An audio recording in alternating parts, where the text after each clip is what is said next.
I'm your host, sabrinasalvati.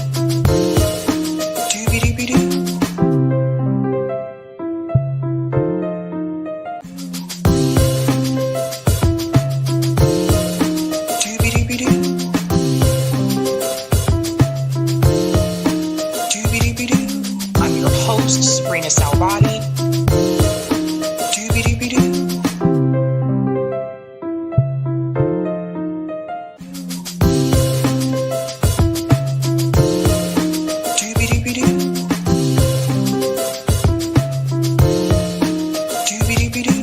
I'm your host, sabrinasalvati. All right. Happy Sunday, ladies and gentlemen, and happy holidays. Welcome to Sabby Sabs podcast. I'm your host, Sabrina Salvati. My special guest tonight is Katie Halper. You guys are very familiar with her. She is the co-host of Useful Idiots, and she's the host of the Katie Halper Show. Welcome back, Katie. Let's go ahead and bring you in. Hi. Welcome. Thanks for having me back. And I think you have a special guest you want to introduce. I do. Yeah. Let me hold on one second. Come here. Here's my very needy, dependent, adorable new pup. We just named him Bucky after Bucky Pizzarelli. And he's a rescue. We adopted him. He's so sweet. And he's not great at entertaining himself. Like my parents have a dog, and if you just give her a toy, she licks it. And she is very food motivated. We got to find him some stuff to do. But anyway, this is him. And he likes to sit on my lap or run around. And the other day, I actually introduced him to Susan Abu Hawa, the great Palestinian writer. And for people who don't know, Susan is not only an amazing novelist and activist, but she's been to Gaza twice since October 7th. She's also a big animal rights advocate. And she works with an animal organization called Sulala in Palestine that helps feed and take care of and rescue and treat animals. And it's really, we talked about this on my show the other day, but it's really amazing. You have these people who are themselves really food insecure, and yet they care about animals, and they make sure that they feed them, or you see them literally risking their lives going back into buildings that have been bombed and to get the animal, the cat, dog, and then you see them digging them out of the rubble. So anyway. Oh my gosh. Well, Bucky's so cute. Thanks. Yeah. He's named after Bucky Pizzarelli, the jazz guitarist who my grandparents really liked. Wow. All right. Well, Katie, we have a couple of things I want to discuss. I know he's so adorable. Major underbite too. We were going to maybe call him Luigi, but we didn't want him to get arrested. Oh, yeah. So, yeah. Oh, my gosh. So speaking of New York, I mean, obviously, it's probably really cold there. It's really, really cold here. It's 20 something right now. Yeah. Yeah, it's freezing outside. But I know that one of the things I did want to talk to you about was the presidential election. Obviously, we all know what happened, but something interesting happened this time around, particularly in New York City. It was AOC, I think, that put this message out there that some of her constituents that voted for her also voted for Donald Trump. I also saw in some of the New York surveys that it looks like Donald Trump increased his support, particularly in New York City. And I want to hear from you about that. You're in New York. Why do you think that is? Why do you think this time around some of the New Yorkers decided to vote for Donald Trump? Yeah, I think it's more of a general trend. I don't know. I'm not a local politics expert. Obviously, I do live in New York City, but I do think that what you saw kind of across the board was people, and I did get a sense of this actually just talking to people in New York City, talking to people who work delivering packages or are Lyft drivers or cab drivers or people I would just strike up conversations with. They really didn't like the status quo. They really saw Biden and Harris as part of the status quo. You also, I think, had something where, Nina Turner said this about Hillary and Trump and Bernie in 2016. I think it really holds true, which is that Bernie felt people's pain. Trump pretended to feel people's pain, and no one really believed that Hillary felt people's pain. And I think that with Kamala Harris, I mean, there's the policy question, but just in terms of messaging and affect, like, I don't think anyone really felt like she was even aware of people's pain, much less kind of had empathy towards it. She was upset about certain things that I think are important, like reproductive rights, but she didn't really seem to have any empathy for people, what they were going through. And I actually think Biden is full of it, but Biden's better at faking it. Like, Biden's better at pretending to be in touch, you know, like Scrappy Joe from Scranton. You know, at the same time, he tells his donors nothing would fundamentally change. But I think he's a better messenger, just like Bill Clinton, for instance, also full of it, but a better messenger than Hillary. If that makes sense. Yeah. Right. I will say that I think Bill Clinton was a little bit more charismatic than Hillary Clinton was. Yeah, even among people of color without a college degree, Harris performed 26 points worse than Clinton did in 2016. Which is crazy. Yeah. Yeah. That's according to a New York Magazine article. Yeah. I think some of that had to do with the economy as well. I know a lot of people in New York City have been complaining about, of course, the rent, which isn't new, but from what I understand now, after the pandemic, it was even harder for people to get an apartment in New York City. They increased some of the requirements from what I understand. Similar here and towards Boston as well. Like, they increased the requirements to make it a little bit more difficult for people to get apartments. So I know housing was another issue that I heard people mention, but the economy seems like it was a big one just all across the board. Yeah. And I mean, I think that part of it was, I mean, you know me, I'm not reluctant at all to criticize Biden or Harris. I do think, to be fair, certain things were outside of their control, like inflation, but they needed to talk about that and explain it. They can't just say, oh, it doesn't matter, because when you take a look at this statistic and that statistic, it actually, when you adjust for this, that, the other, the economy's fine. Like, that's not how you're going to win people over. So, you know, like, I think it was, you know, also there was that article, I think in the Atlantic, right, where you had people from the Biden campaign or Biden administration saying that Kamala Harris was starting to go after antitrust stuff. And then her brother-in-law, Tony West, who is an executive at Uber, told her to stop doing that. And, you know, even people who are very wonkish and would say to me, oh, but she did this thing or she did that thing. She put together this policy. Like, there's policy and then there's messaging. And I don't think most people know what was her signature issue. Like, what was her signature issue? And we saw with the Luigi Mangione shooting, you know, healthcare, that issue is something that's bipartisan. People don't like the idea that if you don't have enough money, you are sentenced to death, basically, in our country, you know, the richest country in the world. And what was her answer to that? Like, I don't remember her having a big thing on that, except that she moved away from Medicare for all, as we know. And I think that, you know, what's interesting is that, you know, Democrats like to pretend that they're forced to do things because of Republicans, or they're forced to do things like, oh, I love this idea, it's just too radical, the rest of the country isn't there. And it's really because they don't like those things.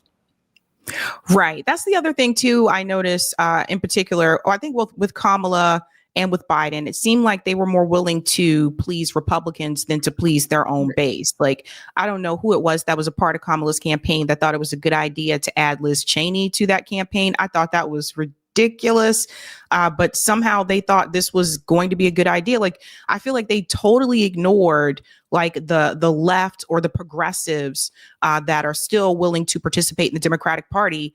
They totally ignored those policies. Yeah. Yeah. They think, I mean, this is funny because Lawrence O'Donnell famously said, right, like, I worked in the Senate and the left has no place to go. And so you don't listen to the left when they have no place to go. He said that. And of course, then he also made a video, did one of his reports totally demonizing Jill Stein, even though by his logic, Jill Stein is doing what needs to be done. But yeah, I think that with another thing that you saw with the campaign was a real failure to, as I just said, articulate anything. And what did you just say? Sorry, I just lost my train of thought because my dog scratched me. You just said something. What did you just said? Her adding like Liz Cheney to be a part of her campaign. Yes. And here's the thing. Okay. I think that the left, everyone underestimates this about Trump. Trump I think his biggest strength is that he can be as hypocritical as he wants to be. Because when Trump is a hypocrite, his hypocrisy isn't hypocritical.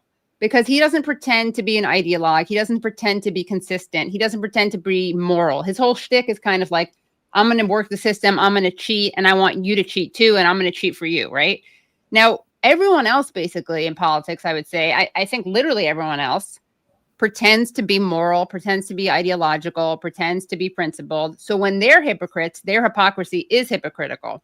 So we saw this with Hillary Clinton. When Hillary Clinton, he called her out for talking about super predators, which, as everyone knows, was a totally coded or not coded racist free terminology, right? Yeah. So he called her out on that in the debate. But what's fascinating is that this is a guy who took out an ad in the newspaper, in the Daily News, calling for the death penalty for the alleged Central Park Five. Now, if this was someone who had any claims to consistency or principles, Hillary Clinton could have been like, yeah, well, what about what you did? You're going to call me racist? Look what you did. But none of his supporters care because he doesn't run as an ideologue and he doesn't run as principled.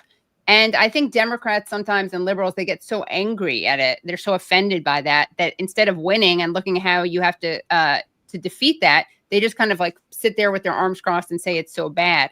So similarly, you had Donald Trump being able to say, you know, Dick Cheney is racist against Arab people. He killed a lot of Arab people in the Iraq War. And this is, again, the same guy who said that Israel should finish the job. So he's no like ally of Arabs. But again, he can go left, right. It doesn't matter. He can say whatever he wants. And all people, I think, respond to is they get that he's calling people out. And he can't be called out in the same way that his opponents can be. And then there was the issue with Israel and Gaza, where I feel like I still go back to that moment where it was a Kamala Harris rally in Michigan. And of course, she was confronted by protesters in the audience, and they were asking what about the people in Gaza? And she said, I'm speaking. If you keep it up, you want Donald Trump, keep it up. Otherwise, I am speaking. And it just, and then even after that, she proceeded to say, I am speaking again at other rallies as well. What was she thinking? It just, again, the people who were advising her, how could you say that to people at this point in time when there's a genocide happening? What do you expect people to think? And in a swing state, Jamal Bowman, I don't know if you saw this, Katie, but Jamal Bowman had an interview recently with Ronnie Akali, where he offered to help in that state because apparently he has a lot of support in that area, and in particular with this issue with Israel and Gaza. Yeah. And the Kamala Harris campaign they wouldn't even let him help. I mean, it was so shameful. And I know, like, what kind of the whole, anyone who got excited by I'm speaking is like, what kind of craven person? You know, this is the politics that we see. It's like a pseudo politics. It's really about personal expression. You know, we saw this with Hillary too. People got so excited about her journey as a woman. It's like, there's nothing feminist or like anti-racist about taking time to speak while people are talking about genocide. But I think to me, that's a real weaponization of identity politics that we see a lot, where like, if you're a woman or if you're a Black woman and you're like, I'm speaking, basically it's like, I'm going to be the same level of asshole as straight white men.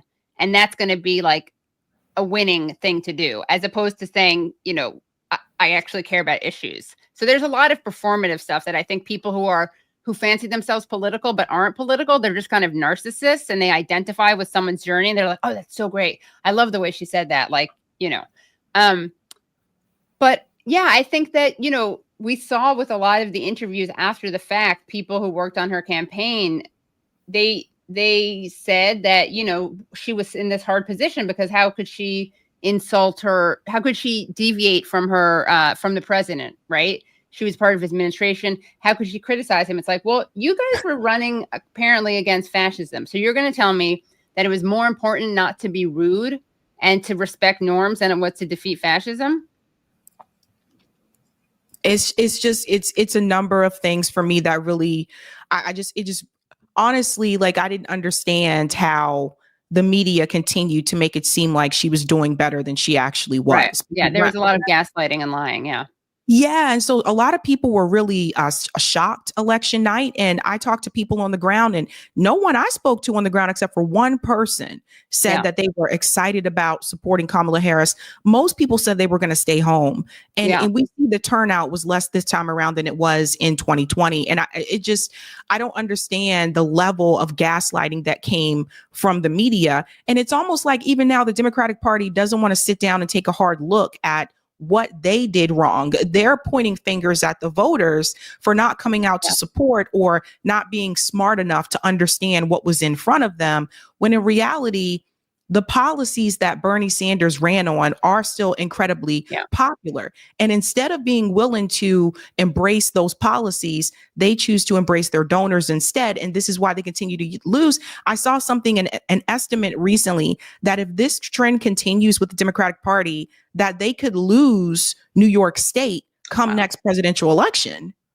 Yeah, and notice how some people are finally admitting Bernie was right. I'm not talking about you, obviously. I'm talking about like centrists and Dems. It's like, oh, that's convenient now that he's not running anymore. Now you can give him credit, right, for his ideas. But yeah, I think that, something with the Palestine issue, again, that you just brought up, it is pretty rich and telling that polls revealed that had she called for a ceasefire or said she wouldn't be arming Israel, that would have been a popular thing to do. And again, are you running against fascism? And if so, why don't you do the thing that's going to help you win? And apparently, as we know from the polls, like that was something that was popular. But I think it's a combination of having disdain for the base, a combination of, I think Biden probably is a real Zionist, a dyed-in-the-wool Zionist. I think Kamala's more kind of an empty shell of a person. I don't think she particularly cares, but I think she had advisors telling her that. And yeah, I mean, it's really disturbing. And I just think, again, knowing how limited they were by norms and not wanting to be rude, that really undermines the claim that you are running against fascism, or it undermines the claim that you care about fascism. Yep. Oh, yeah. And speaking of that, I don't know if you heard this news, but Alan Dershowitz. Oh yeah, my buddy. Your pal Alan Dershowitz. I meant to let him out. Sorry. Oh, Hold on. Let me see. Sorry. Let me see if this okay. Troy will distract him. Okay. Yeah, Alan Dershowitz. Yeah. Let me just close the door. I'm really sorry. I'm so sorry about this. Hold on. Can you just sit and chill out with me? I probably have to give him a lot of snacks. Anyway. All right. Jesus. All right. Go. Sorry, I'm just going to leave the door open so we can go. Dershowitz. So it was just reported that Alan Dershowitz is a contender for Trump's anti-Semitism envoy. I don't know if people have seen this. This was reported yesterday by the New York Post. It says that Harvard professor Alan Dershowitz is under consideration to serve as President Trump's special envoy to monitor and combat anti-Semitism. Oh boy. I want to get your take on this one, Katie. Obviously, you had a one-on-one with Alan Dershowitz on Piers Morgan's show. How incredibly scary is this for people when we think about like censorship? Because Alan Dershowitz has been, heavy against like the pro-Palestinian protests in particular. Yeah, I mean, Alan Dershowitz kind of famously said he was doing something called like "Hurt a Jew, we sue you." It was really funny. He's like, "We're going to come for your boom boxes," which shows you how out of touch he is. But this was about the encampments. And, Alan Dershowitz is one of the many people who in a extremely disingenuous, but also ironically anti-Semitic way, and we'll get into why it's anti-Semitic in a second, but he conflates anti-Zionism with anti-Semitism. And those things are very different. And in fact, the reason I think it's anti-Semitic is because a couple of reasons. One is it trivializes actual anti-Semitism. And what you have are people who don't take claims of anti-Semitism seriously because they're so used to people claiming something that's anti-Zionist is anti-Semitic, right?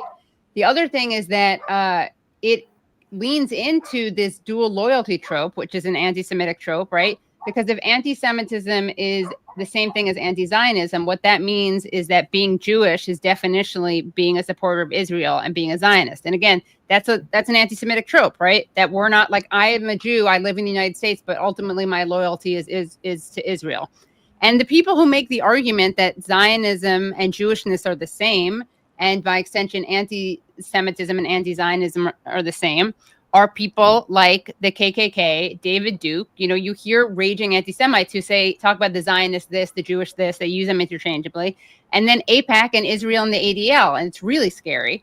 The other reason it's so scary and irresponsible and anti-Semitic, ultimately, to conflate anti-Semitism and anti-Zionism, which again, the premise of that conflation is that being Jewish is being Zionist. Being Jewish means you're a supporter of Israel. Is that, look, you have a country that is live streaming its genocide as we speak. It's claiming to act in the name of Jews, which it doesn't. But every time you say or suggest that anti-Semitism, that anti-Zionism is anti-Semitism, you are reinforcing the false view that Jews are a monolith who support Israel. You're reinforcing the claim that Jews are, like, by nature and definition, Zionists. And it's really important to note that, you know, Zionism used to be totally fringe. I mean, it became more mainstream for reasons we can get into, but it was fringe. And today, and Zionism is, of course, Judaism is a lot older than Zionism. And there are a lot of people, Jewish organizations, ranging from If Not Now to Jewish Voice for Peace. Jewish Voice for Peace is more kind of explicitly anti-Zionist than If Not Now, but both of them are very critical of Israel. And you have religious Jews who are anti-Zionist. You have secular Jews who are anti-Zionist. And it's funny when Zionists accuse Jews like me of being anti-Semites. I'm like, Jews only have a chance, honestly, of defeating anti-Semitism when Jews speak out against what Israel's doing. You know, and I'm not saying that to justify or excuse anti-Semitism. And to be clear, there are people who are anti-Semites who, like, think of Jews like me, or of all Jews, as we are like a Bolshevik communist, and at the same time we're like both like the workers rising up and also the capitalists on top. Those people, it doesn't matter what Israel does, they're just anti-Semites, right? But you have a whole lot of other people who I don't think are particularly anti-Semitic, who are going to be vulnerable to anti-Semitic claims, because if you are being told, which Israel does, if you're being told that this is in the name of Jews, that Israel is the Jewish state and represents the Jews, and they're doing awful things, there's going to be blowback. I'm really concerned it may get to a point where, especially if this goes through and he does become a part of, like, Trump's administration, Alan Dershowitz is a psycho. I call him psycho, lunatic. I'm really afraid it's going to get to the point in this country where they're going to say that we're not allowed to criticize the state of Israel at all. Yeah, I mean, I think he is a psycho, as you pointed out, and thank you for that. I like the segment you did on my appearance on Piers Morgan, which prepared me a little bit for not being too distracted by Bucky, because, you know, they didn't stop talking over me. Bucky's a nice, sweet guy, but these guys weren't. By these guys, I mean Alan Dershowitz and Jonathan Conricus, the former IDF head. But one of the things I want to bring up, but I wasn't able to, is that, you know, you had Dershowitz is so dishonest, and going back against Trump, he's obviously a big Trump supporter, but Trump actually at the debate, the one debate that Biden did this time with Trump said something interesting, which was Biden was saying, you know, the only people who want to keep fighting are Hamas. Israel doesn't want to fight. Israel doesn't want this war. And Trump, in his kind of, like, you know, radical truth telling at the same time as he's a pathological liar, he said, what are you talking about? Of course Israel wants to keep fighting. Israel wants the war, and they should get the job. They should finish the job. So I actually wanted to bring that up with Alan Dershowitz, because I wanted to be like, well, your buddy Donald Trump actually disagrees with you, because he thinks Israel is really interested in the war. That it's not that Israel wants to lay down its arms. It's just waiting for Hamas to give up. And, you know, another thing that's interesting, speaking of the Dersh, is that I think that the idea that Israel makes the world safer for Jews is not true, but it's also undermined by this lie. They like to say that October 7th was the biggest massacre of Jews since the Holocaust, which is irresponsible for many reasons. One is that, and civilians were killed on October 7th. I don't deny that. There were war crimes committed on October 7th. I don't deny that. At the same time, Hamas does have the legal right to fight combatants. I mean, there's a difference between civilians and combatants, and no one ever talks about that. Under international law, they have the right to fight the combatants who are occupying them. That's, again, different from civilians. But anyone who cares about the death of civilians would, of course, be first and foremost up in arms about what Israel is doing, which is why you know that anyone who asks you to condemn Hamas but doesn't talk about Israel's far, far more pervasive, far superior in terms of scope, volume, and weaponry, their crimes against humanity, their actual genocide, they're totally full of it. These people don't care about the sanctity of life. They just care about certain lives. But the irony is that, you know, Israel has like one job to do, right? And a lot of people genuinely think, well, maybe Israel does some bad stuff, but it's unfortunate. This is the price to pay when you're trying to make the world safe for Jews, right? They really do want to. If Israel doesn't protect the Jews, who else will? But if you look at what they did with the hostages, they killed their own hostages. They bombed places they knew their hostages were. They implemented the Hannibal Directive, which says that you kill your people who are being kidnapped. In other words, it's better to kill the people than let them be hostages, because you don't want to have to negotiate, because they were so kind of bogged down and humiliated by Gilad Shalit, who they traded a bunch of Palestinian prisoners for. Now, again, this is not the behavior of a government that really cares about the sanctity of Jewish life and about saving Jewish lives. They'd be negotiating if they cared about that, right? They'd be trading prisoners. And that's because people, I think, get more and more that, you know, Israel is not about Jewish safety. It's a political project, right? And it's not about Jewish lives. They hide behind that. And that, I mean, the irony is, like, I don't think that's okay. It's not okay to be a place where you value Jewish life more than other lives. That's racist. That's deplorable. It's certainly a violation of the kind of Jewish values with which I was raised, you know, which was never again for anyone, not just never again for Jews. But it's just ironic because even within their own racist framework of claiming to be, you know, the land of the Jews that protects the Jews against the people who want to kill us, it's like you have one job to do and you don't even do that job. And I think that's an important thing, because I think that reaches people who are brainwashed in a way that other things won't reach them. Because once you kind of break the spell that Israel is a safe place for Jews and Israel exists to make the world safer for Jews, I think then you can question lots of things.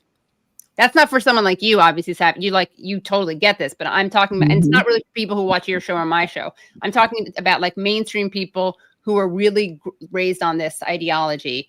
I think it's a useful thing to tell them. If you kind of break that, it's like a Jenga thing. Like you pull out this bottom piece of it, and then everything else kind of crumbles. Yeah.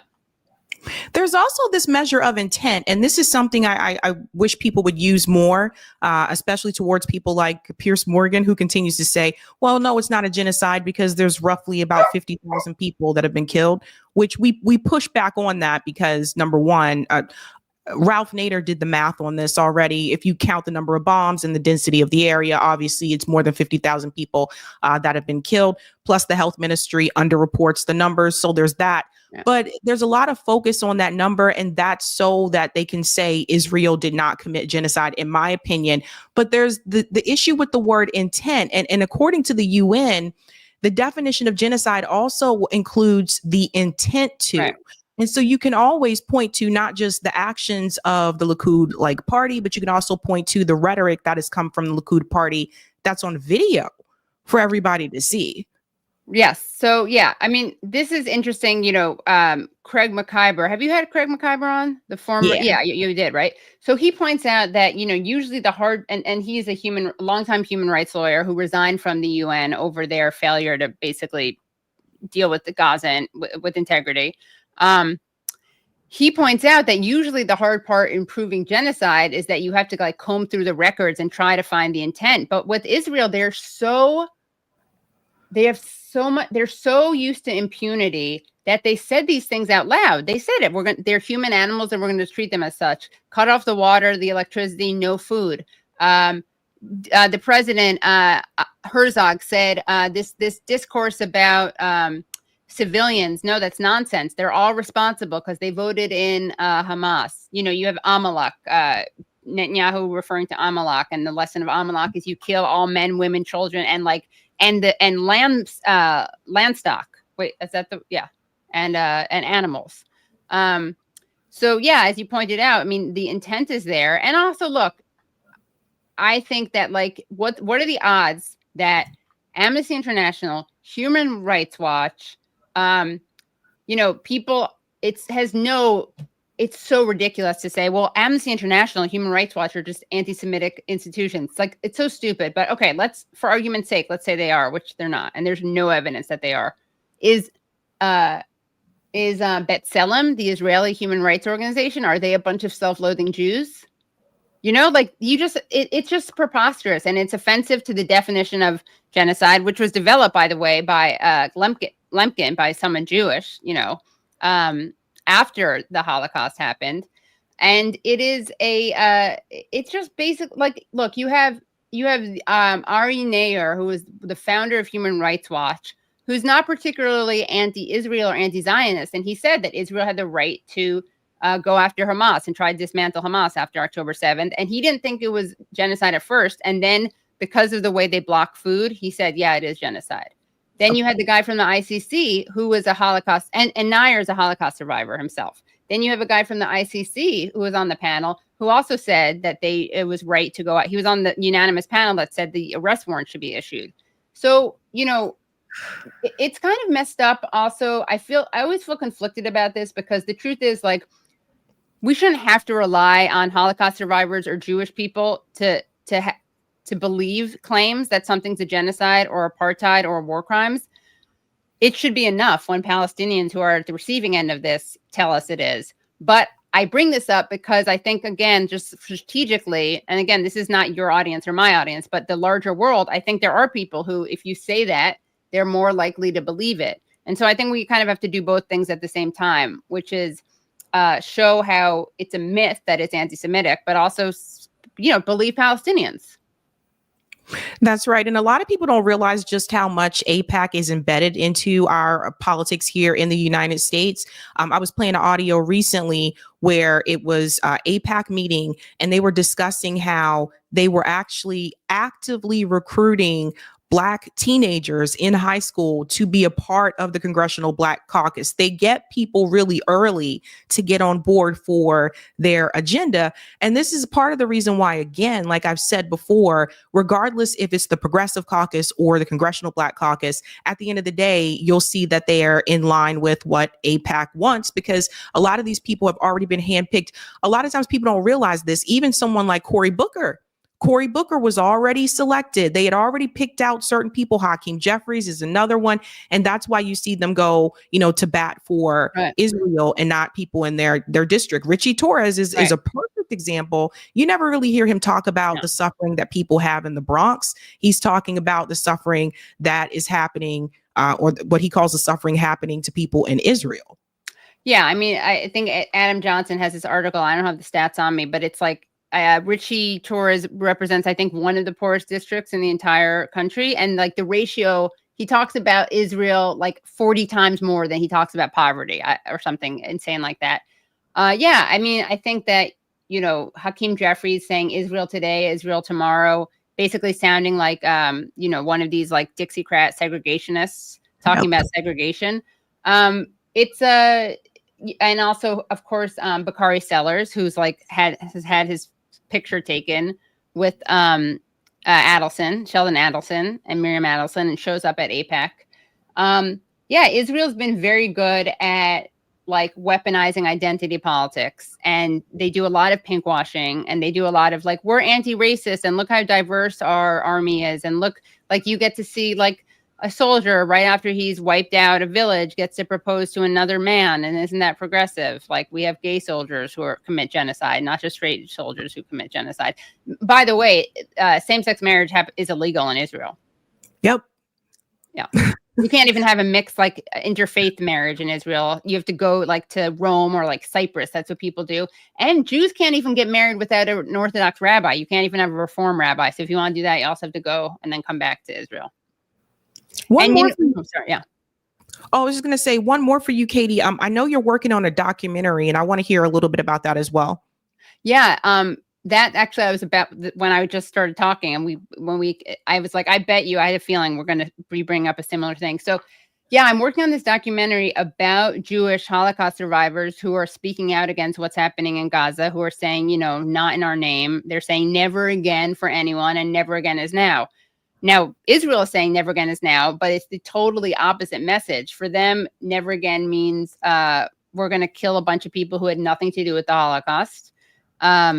And this, I think, is an important project for a lot of reasons. First of all, the people I'm interviewing are incredible. Like, I didn't even know. I knew they'd be like really cool people, but like, so some of them you've heard of, like Gabor Mate, who was a baby during the Holocaust, and he's been excellent on this issue. And he has a fascinating story because he started out as a real Zionist.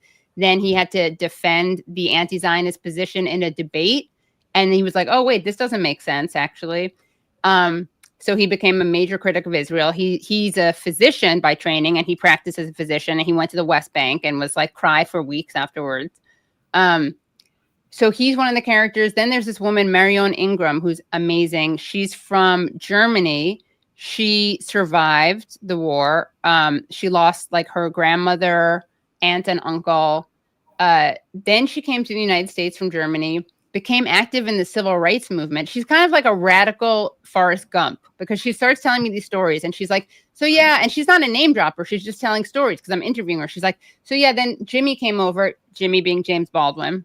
And she's like, yeah, then I had a flashback at this event. I was like having a panic attack. So then Bayard helped me, Bayard Rustin.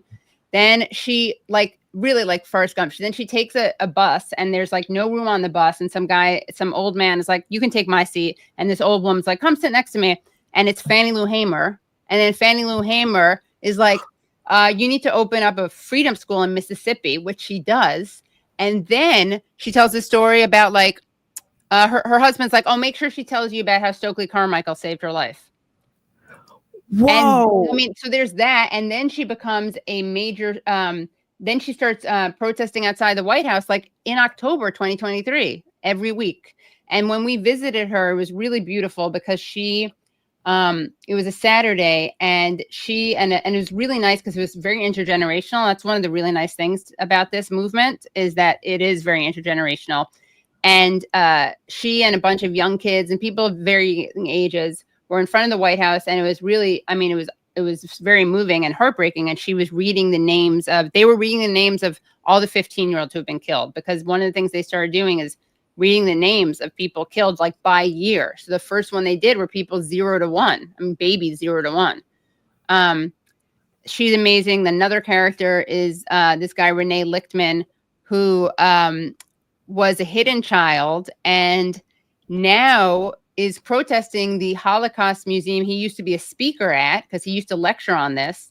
And he got really upset that the Holocaust Museum, which had made connections before, like they talked about Rwanda, right? They got that never again wasn't just about Jews. Somehow when it comes to Gaza, they don't make that connection. So he has been doing protests across the street from this Holocaust museum. And then there are amazing people in London. There's a whole coalition, Holocaust Survivors and Descendants Against Genocide, which includes people like Stephen Kaposh, who people may have seen. He's like at a lot of the rallies in London. He's like adorable and is always speaking out. He's in a lot of like social media videos. He's Hungarian. And we also spoke to Haim Brashith, who people may recognize that name. I had him on my show recently. He's a 79-year-old son of Holocaust survivors. He was raised in Israel, and he moved to London, is now 79, battling cancer, and he spoke at a protest at the Israeli ambassador's residence. He said that Israel was not going to be able to defeat Hamas, and for that crime, he was arrested, because under their anti-terrorism laws, he was arrested. Yeah. Asa Winstanley also had his home raided. There's another activist, Sarah Wilkinson. I just interviewed Tony Greenstein, who wrote this amazing book, who also was arrested. Zionism During the Holocaust, the Weaponization of Memory in the Service of State and Nation. And speaking of the documentary, I think it's clear to anyone watching this show that Israel weaponizes the Holocaust and weaponizes anti-Semitism for political gain, right? For very cynical reasons. But something I didn't know about until more recently was how much they mistreated actual survivors. Like, Israel has a very complex relationship towards the Holocaust. No, I don't want to say complex, a very craven relationship towards the Holocaust, where they weaponize it and they use it, but they also have a lot of disdain towards survivors and towards Jews who were killed in the Holocaust. They see them as, like, you know, lambs who went to slaughter. And that's why Israel is kind of obsessed with, like, being the new Jew, you know, not the old diaspora Jew. They don't like religious Jews. They don't like Yiddish. They wouldn't let people, they really made it hard for you to speak Yiddish. They would, like, shut down Yiddish productions of plays. They really, again, like, they call Jews like me self-loathing, but there's a lot of self-loathing among Zionists and the founders of Israel. They really hated, they accepted a lot of the hatred of things that are considered Jewish. And so they mistreated survivors. They, like, there's a slur called sapon, which means soap in Hebrew, and that's a reference to, it's not true, but there was this myth that, like, Nazis made soap out of Jewish people's bodies, like they turned their fat into soap, but it's not true. But the point is that they thought it was true and they used it as a slur. Like, they're contemptuous enough of survivors to, like, have a name for survivors that is based on Nazis turning them into soap. They also, you know, and Norman Finkelstein writes about this in his amazing book, The Holocaust Industry. We'll also be interviewing him because we're also interviewing survivors' children. He writes about this in The Holocaust Industry, that, you know, Germany paid reparations for the Holocaust, but they didn't go to the survivors. A lot of survivors lived in poverty and continue, to the extent that they're alive, to live in poverty, because they took those reparations and they gave it to the government to do whatever it wanted. They built bridges. They even put it, according to Chaim Brashith, who's a historian who wrote a book called An Army Like No Other about the IDF. They spent that money that was supposed to be for survivors on their, like, atomic bomb project. Wow. Well, this sounds like a really good, this documentary is going to be really interesting because, and I think now is definitely, this is definitely the time that, is it going to be, when you do the documentary, is it going to be posted on your YouTube channel or? I'm hoping, what I've been posting some, like, I want to actually release it, hopefully, like, do a wider release than that. But we definitely have some clips on YouTube. I've done, like, I did the whole Haim interview that I put on YouTube, and that there'll be, like, parts of it probably in the documentary, because the characters are all over. They're in Vancouver, they're in London, Brussels. So I can't, like, constantly go visit them all the time, because just, you know, I'd be flying all over constantly. So I do these, like, updates with them. So I did that update with Haim the other day, and that'll probably be in the documentary as well. Also want to just mention one other character named Adam Politzer, who's amazing, Hungarian, and his mother, and he and his uncle were the only, his father left for Chile right before World War II broke out. He wanted to bring the family over and then couldn't because World War II broke out. Adam's mother and grandparents and cousins and uncle and aunt, except for one uncle, were all killed by the Nazis. Then Adam was able to reunite with his father in Chile.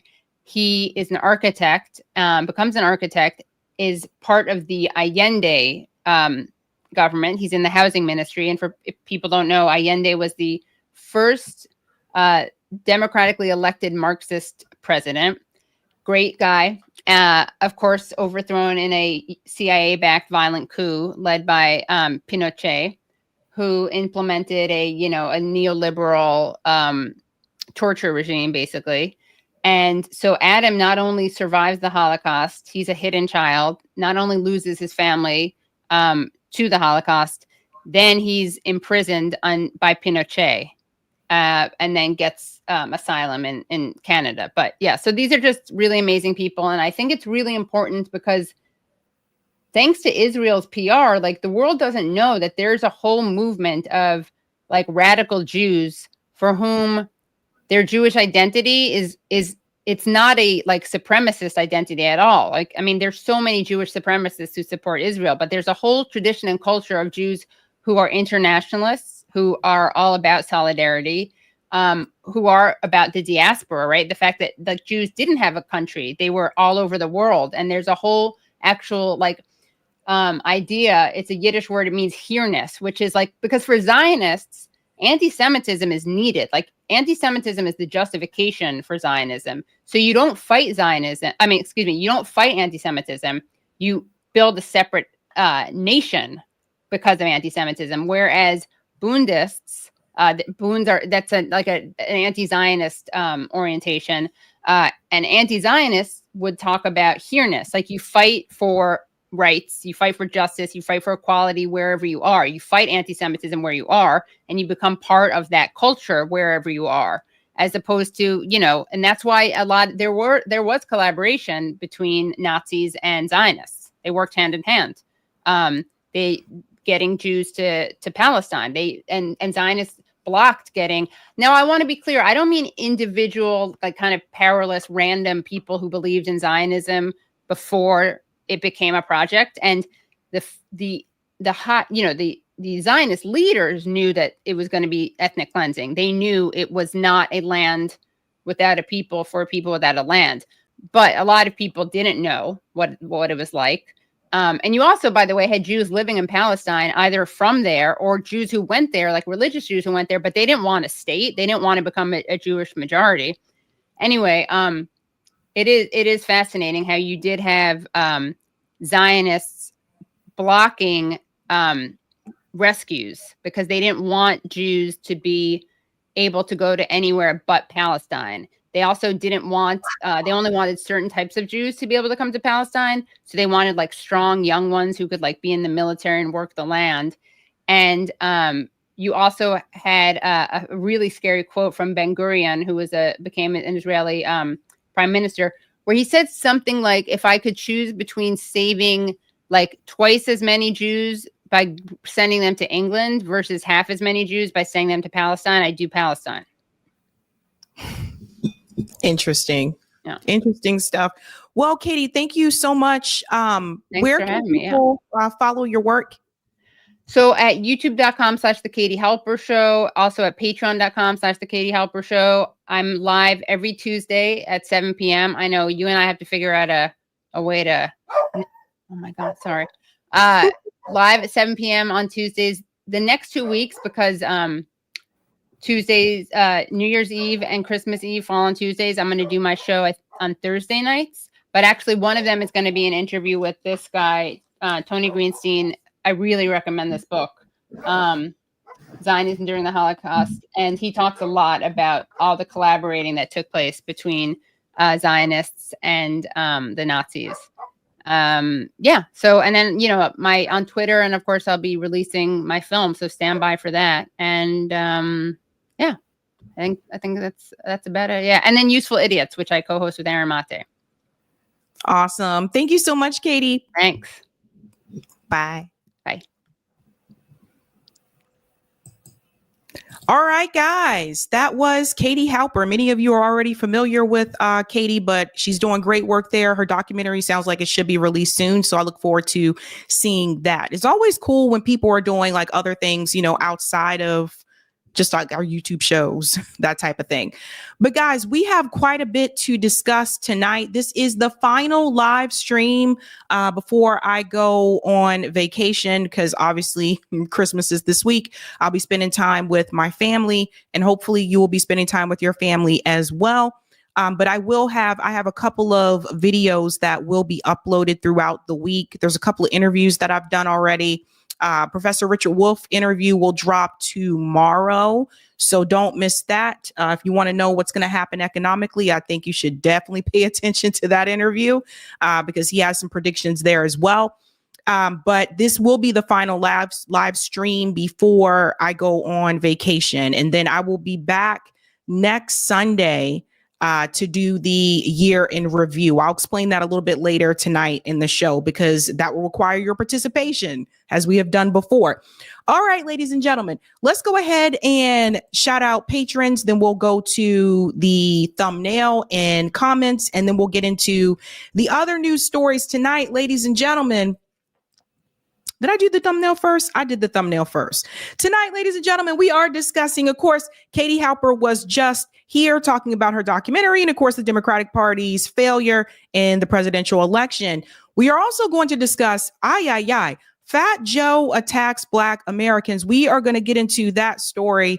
I have a couple of things to say here, a more broader picture about this and why Fat Joe is completely out of line.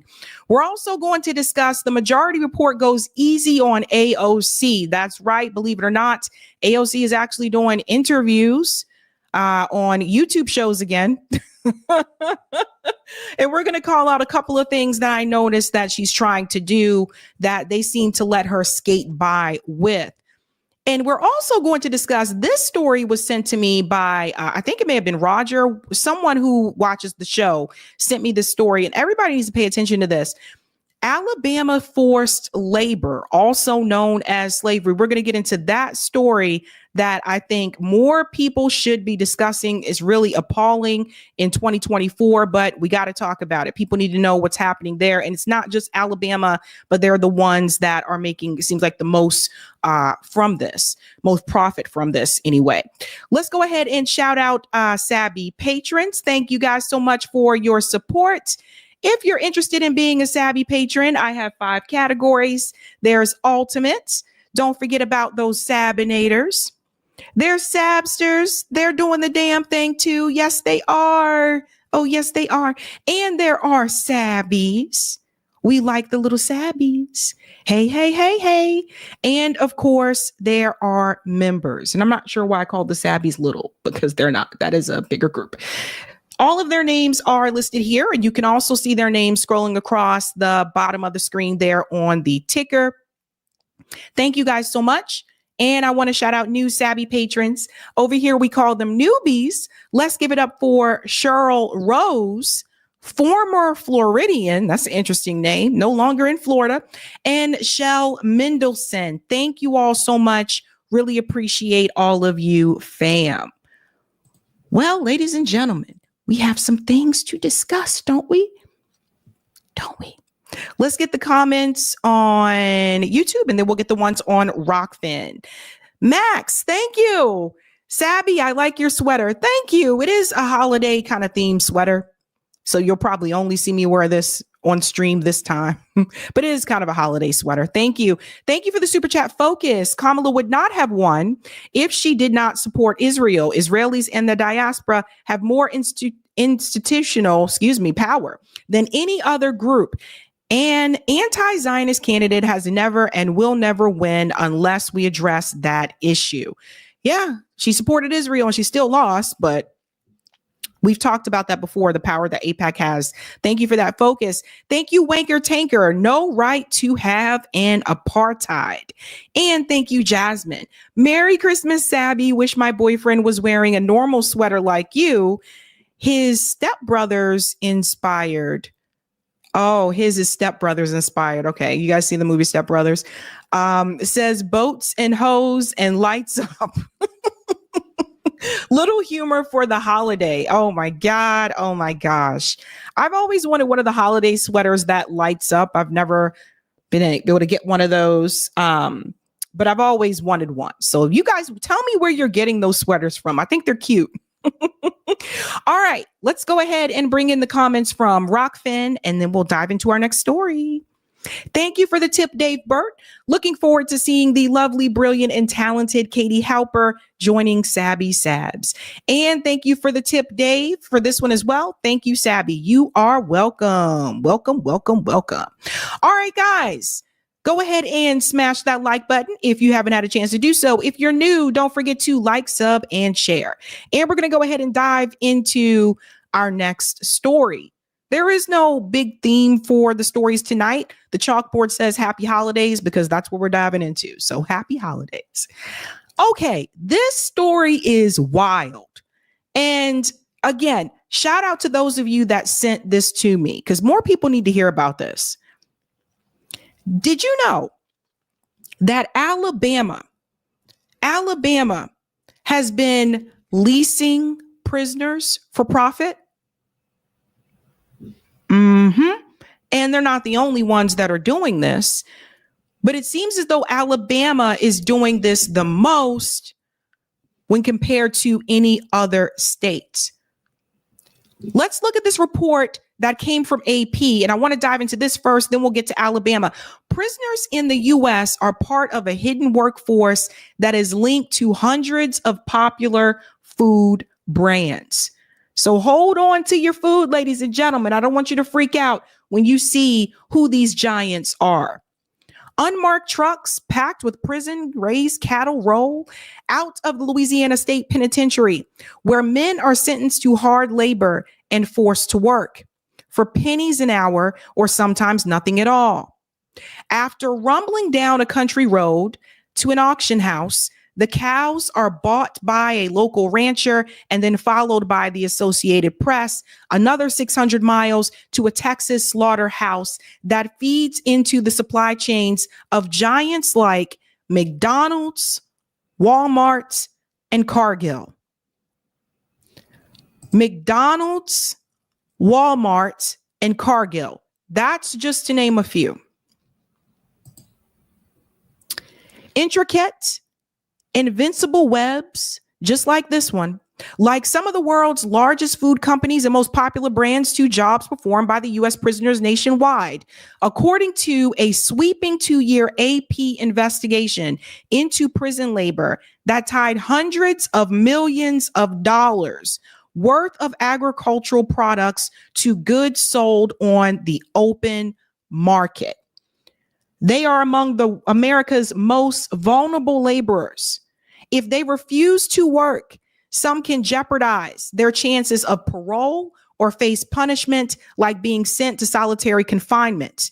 They are also often excluded from protections guaranteed to almost all other full-time workers, even when they are seriously injured or killed on the job.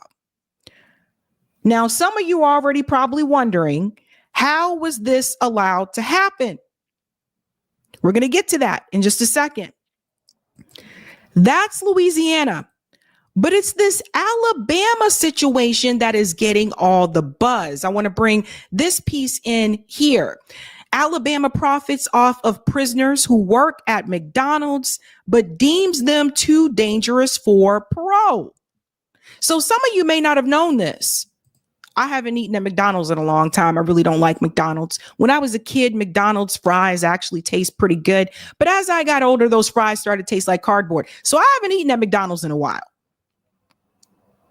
But how many of you knew that there were prisoners working at McDonald's? You would know. I mean, it's not like they would have a name tag that says, "Hi, I'm a prisoner."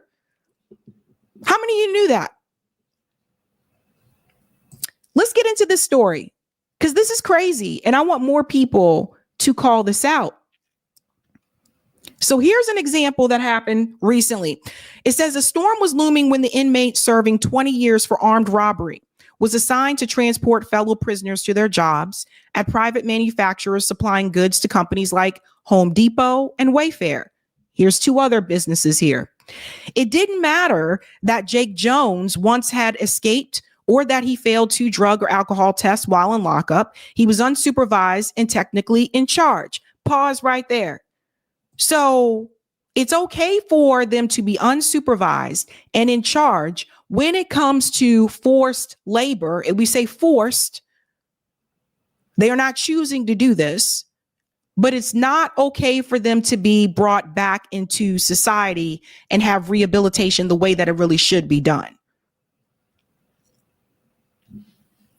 Let's continue.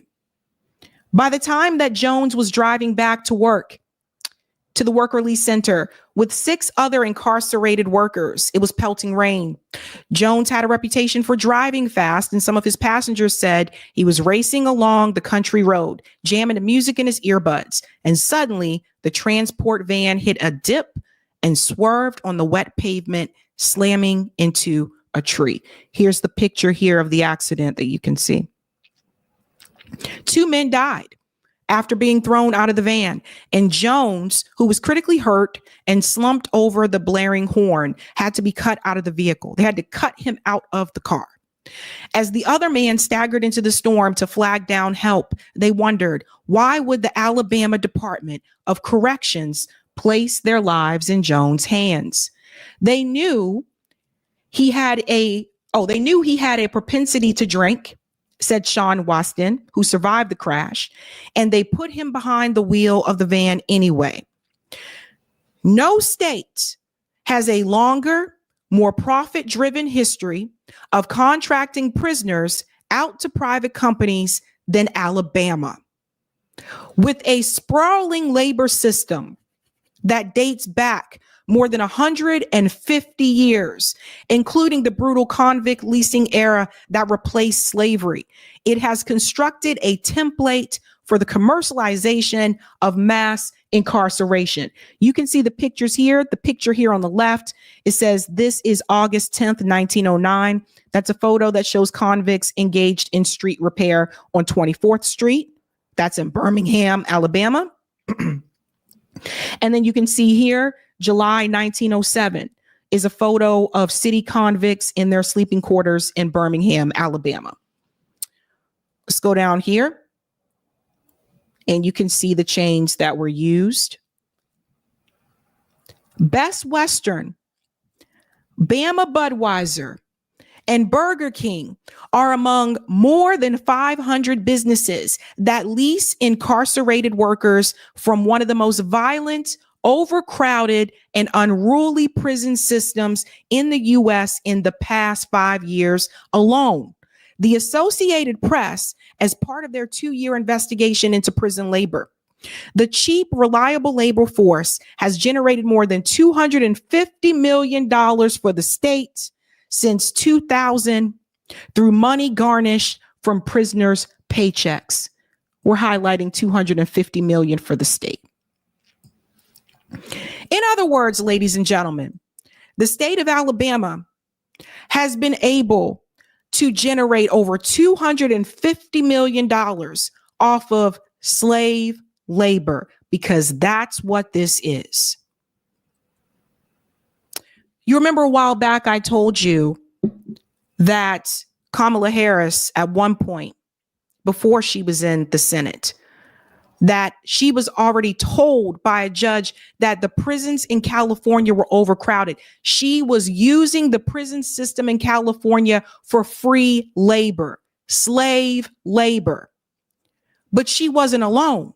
Now you hear this story here about Alabama. And some of you may be wondering, like, how is this legal? How is it legal to make someone do labor and not pay them? Well, that goes back to the 13th Amendment. We'll get to that in just a second. There's no way in hell this should be allowed to happen in this country, in the wealthiest country in the world. Tonight, the spotlight is on Alabama, but you have to understand it's not the only state that's doing this. Most jobs inside facilities where the state's inmates who are disproportionately Black can be sentenced to hard labor and forced to work for free, doing everything from mopping floors to laundry. But more than 10,000 inmates have logged a combined 17 million work hours outside Alabama's prison walls since 2018. This is for entities like city and county governments and businesses that range from major car part manufacturers and meat processing plants to distribution centers for major retailers like Walmart. Now I'm going to ask you guys a question. If you know that there is an incentive to lock up more people because it can produce more labor for free, you're going to take advantage of that incentive. Their goal is to keep the prisons full, not to keep the prisons empty. This doesn't mean that everybody there didn't do a crime. That's not what I'm saying. What I am saying is that some of these people that have been in prison, if you go back and you look at some of these cases, some of these people didn't deserve to be there in the first place. We already talked about the situation before about the Kids for Cash scam, where judges were paid to put kids behind bars in juvie for cash. They just because of money. I'll do it because I'm paid. That's it. This is a part of the prison profit industry. This is why I continue to say that for-profit prisons have to end. So there's an incentive here. And Walmart, I'm looking at you. McDonald's, I'm looking at you. They're not alone. There's many more. Total work that is done by prisoners. Look at this. Aggravated work release logs obtained from the Alabama Department of Corrections. This goes through March 2024, starts in 2018. Look at all of this. Dorsey Trailers, Cast Productions Incorporated, Progressive Finishes First, Van Driver, Shelby County Environmental, Kith Kitchens, Haleyville, Masonite, Kith Furniture, Bear Creek, Ju Young, C.R. Gibson. Look at all of this. Over 260,000 labor hours for Dorsey Trailers alone. This is free labor. They don't have to pay these people. While those working at private companies can at least earn a little money, they face possible punishment if they refuse from being denied family visits to being sent to a higher security prison. Obviously, we know the higher security prisons are more dangerous for the prisoner. Though they make at least $7.25 an hour, and this is some, the state siphons 40% off the top of the wages and also levies fees, including $5 a day for rides to their jobs and $15 a month for laundry. So let me get this straight. I'm forcing you to do this job. If you get paid, I'm paying you $7.25 an hour, but I'm also going to take a 40% cut off of that. And I'm going to charge you levy fees and $5 a day for rides. How much are you actually making? How is this allowed? This is why it's important that we have to pay attention to what some of these amendments actually say. Turning down work can jeopardize chances of early release in a state that last year granted parole to only 8% of eligible prisoners, an all-time low, and among the worst rates nationwide, though that number more than doubled this year after public outcry. It is a symptom of a completely, utterly broken system. That's coming from Chris England, an Alabama lawmaker pushing for criminal justice reform. Many prisoners work 40 hours a week outside their facilities and then get weekend passes, allowing them to go home without any supervision or electronic monitoring. So when prisoners are then told they're too dangerous to be permanently released, England said it looks like another way to create a cheap labor force that is easily exploited and abused. And by the way, I don't want to say it looks like, that's what he said. I'm going to say it is this way. They want to create a cheap labor force that is easily exploited and abused. And that is exactly what they are doing. That's the corporations, once again, exploiting the people. And this has been going on for a long time. Alabama. So there is an incentive to lock people up. That's not just the police officer that arrests you. That's the police officer. That's the crappy ass lawyer that you get from the state. You know, when they say, if you can't afford a lawyer, well, then the state will provide one for you. Those lawyers suck. The police officer, the crappy lawyer from the state, and the judge. They're all in on it together. And the corporations are a part of this. So do you see what I mean when I say at the end of the day, if you follow the money, you'll get the answers to a lot of the questions that you have. Why do we have overcrowded prisons? Follow the money. Now, for those of you wondering, how are they allowed to do this?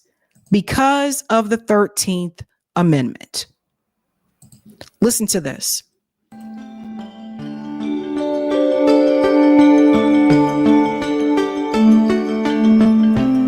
So prisons in America specifically are some of the biggest, most dysfunctional businesses we have in our society. And they're business because of the cheap and free labor. When you read the 13th Amendment, that basically was the amendment that broke through slavery and freed the men and women who were enslaved at the time. There's a clause in there that allows for the re-enslavement of people in the event that they're convicted of a crime. And so in prisons throughout our country, you have people who are working for basically free. And if they're not working for free, they're working for wages that if we saw that happen in another country, we would be very critical of. When I was in prison, I worked for 17 cents an hour. That was my starting rate working in the kitchen. Pause just right there. You see that clause in the 13th Amendment that says, oh, slavery is illegal unless you're in prison for a crime. That's how they get around it. And the fact that he was making 17 cents an hour, that's nothing, you guys. It doesn't matter. Get past the fact that they're in prison. That does not matter. The people are being used and abused. And all of this runs together. So you have for-profit prisons. You have cops that have obviously quotas that they tell them they have to meet. You have crooked ass judges that are paid off. It's all working exactly the way they designed it to work. So did slavery fully end? No, because they said that you can still do it if you are imprisoned.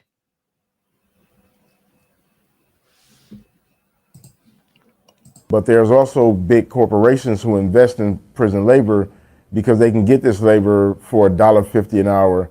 And then the sad part about it is that in turn, they don't even hire these men and women when they're actually released from prison. Everything in prison has inflated costs. You know, it costs us inside prison, when I was inside, anywhere between $3 and $15 for a 15-minute phone call. We don't have to pay that out here in free society. There's a way that we can send emails to men and women inside prison, and it costs 5 cents every time we send that. Whereas out here in society, we can send emails without any charge.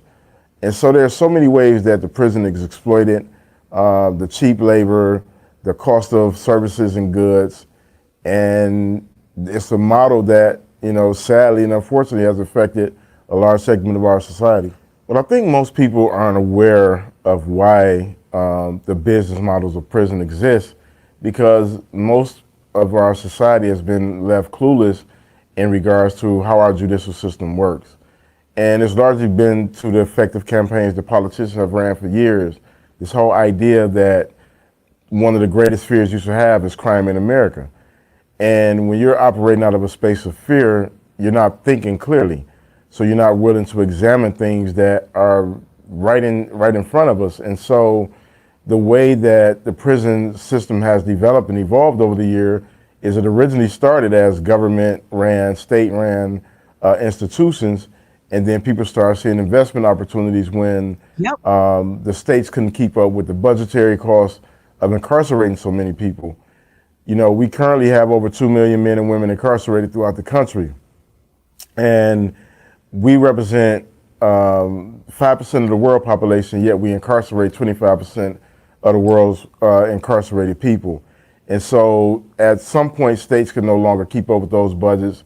Private investors moved in and seized an opportunity. And then they started structuring laws in a way that ensured that people continue to be incarcerated for the most frivolous things. Like, 40 years ago, we didn't have as many laws on the books that we have now.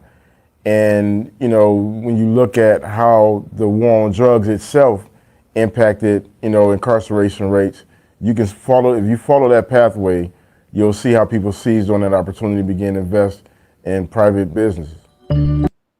The war on drugs, and I'm so glad that he mentioned that. Let's go back to Joe Biden's crime bills as well.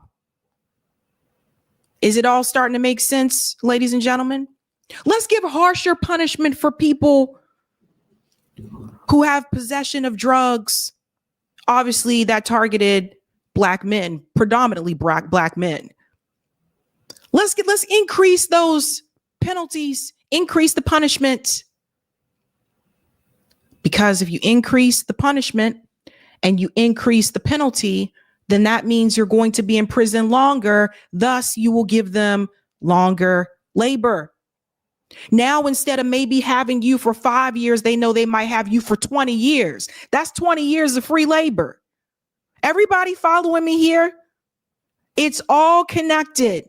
The crime bill, the war on drugs, the for-profit prisons, the legislation, the judges, the lawyers appointed to you by the state.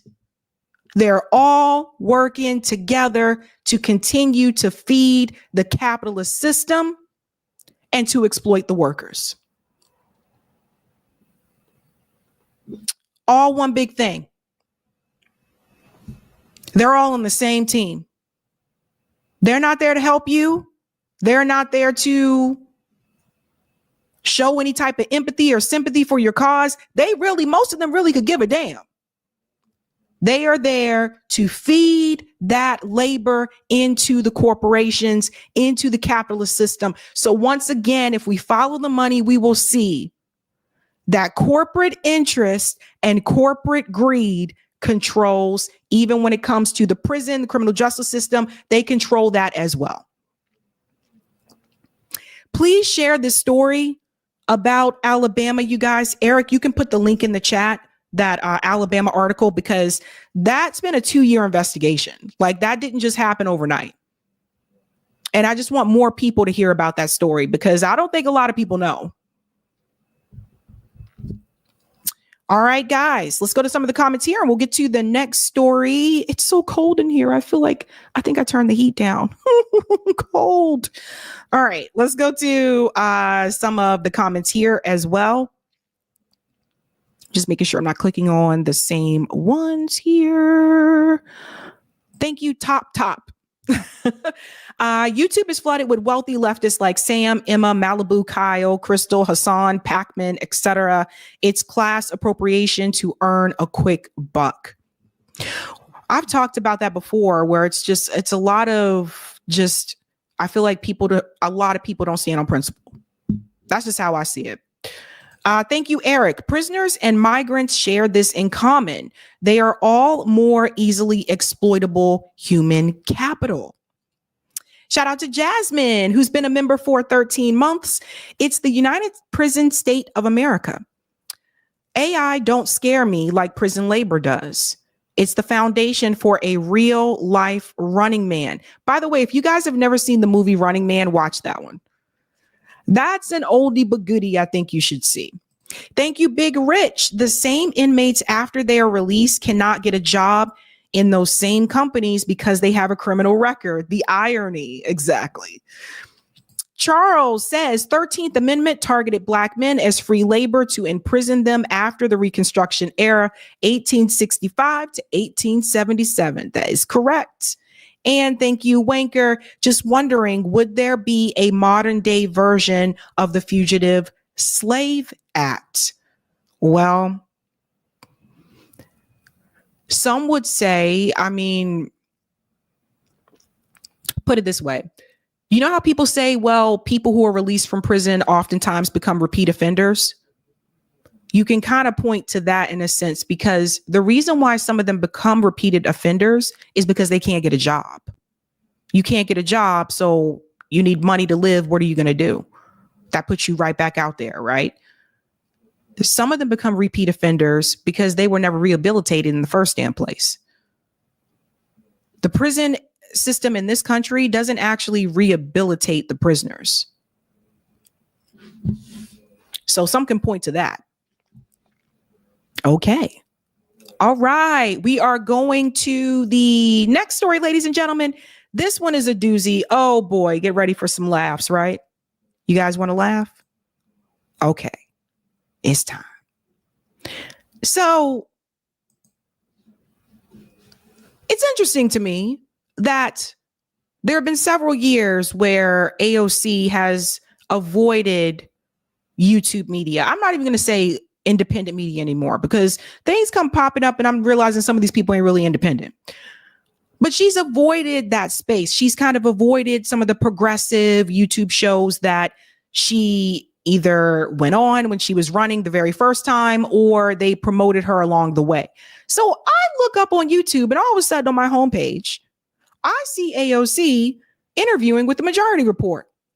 And I said, you know what? Let me check this out because I have a feeling they're going to go very easy on AOC. And they did. Let's go into the first clip here where they are discussing how she lost the leadership position for the Oversight Committee. And I want you to pay attention to something, how AOC says a lot of words without really saying anything. She throws in all these different words, but she's not really answering the questions sometimes. And I want you to see how they are very gentle with her. They handle her very carefully, almost as if she's a fragile, I don't know, a fragile ornament or something. Very carefully with her. And why is that? Let's go into this clip here. What's been going on this week in terms of your attempt to chair the government oversight committee? And my daughter had a question that sort of dovetails into this. So I told her I would ask this question. She wants to know, and I think sort of these two questions sort of address that whole dynamic. One is if you feel abandoned by the Democratic Party, and how so if you do. But also, she wants to know, how do you grapple with having to appeal to multiple different ideological groups within the Democratic Party and your constituency? Yeah, well, two really good questions. The first one is that I don't really feel abandoned by the Democratic Party because my primary relationship that I care about the most is mass movements and mass movement politics. And pause. See, we already got to stop. Here's the thing. She does not care about trying to get along with different parts of the Democratic Party tent because she's one of them. It's not like she's like on the outside. We can point to someone like Cori Bush and say, Cori Bush, they really kind of shunned her. They really did. And I mean, within the Democratic Party, they really kind of shunned Cori Bush. At one point, I was told Cori Bush's office wasn't even allowed to speak. But AOC is one of them. She's voted in ways that they wanted her to vote, which we'll get to that in a little bit during this segment. But what are you talking about? She goes on to say that she's focused on mass movements. What mass movement were you a part of? What mass movement was AOC a part of? Let me know. Because even when it comes to the pro-Palestinian marches that happen all across the world, don't forget that protesters had to confront AOC in her face to get her to condemn it, to get her to call it a genocide. They had to do that. As many of those marches that happened in DC, I don't remember seeing AOC at any of those marches. Her and Cori Bush, they gave a little speech outside the White House at one point, but I don't remember seeing her in any of those marches. What movement was she a part of? When we had the Medicare for All marches in this country, 3 years ago now? And the organizers reached out to squad members like AOC. Where was AOC? She was not at any of those marches. She was campaigning with Nina Turner. She was not there. There were marches in over 50 cities across the country. Was not there. Again, what mass movement was she a part of?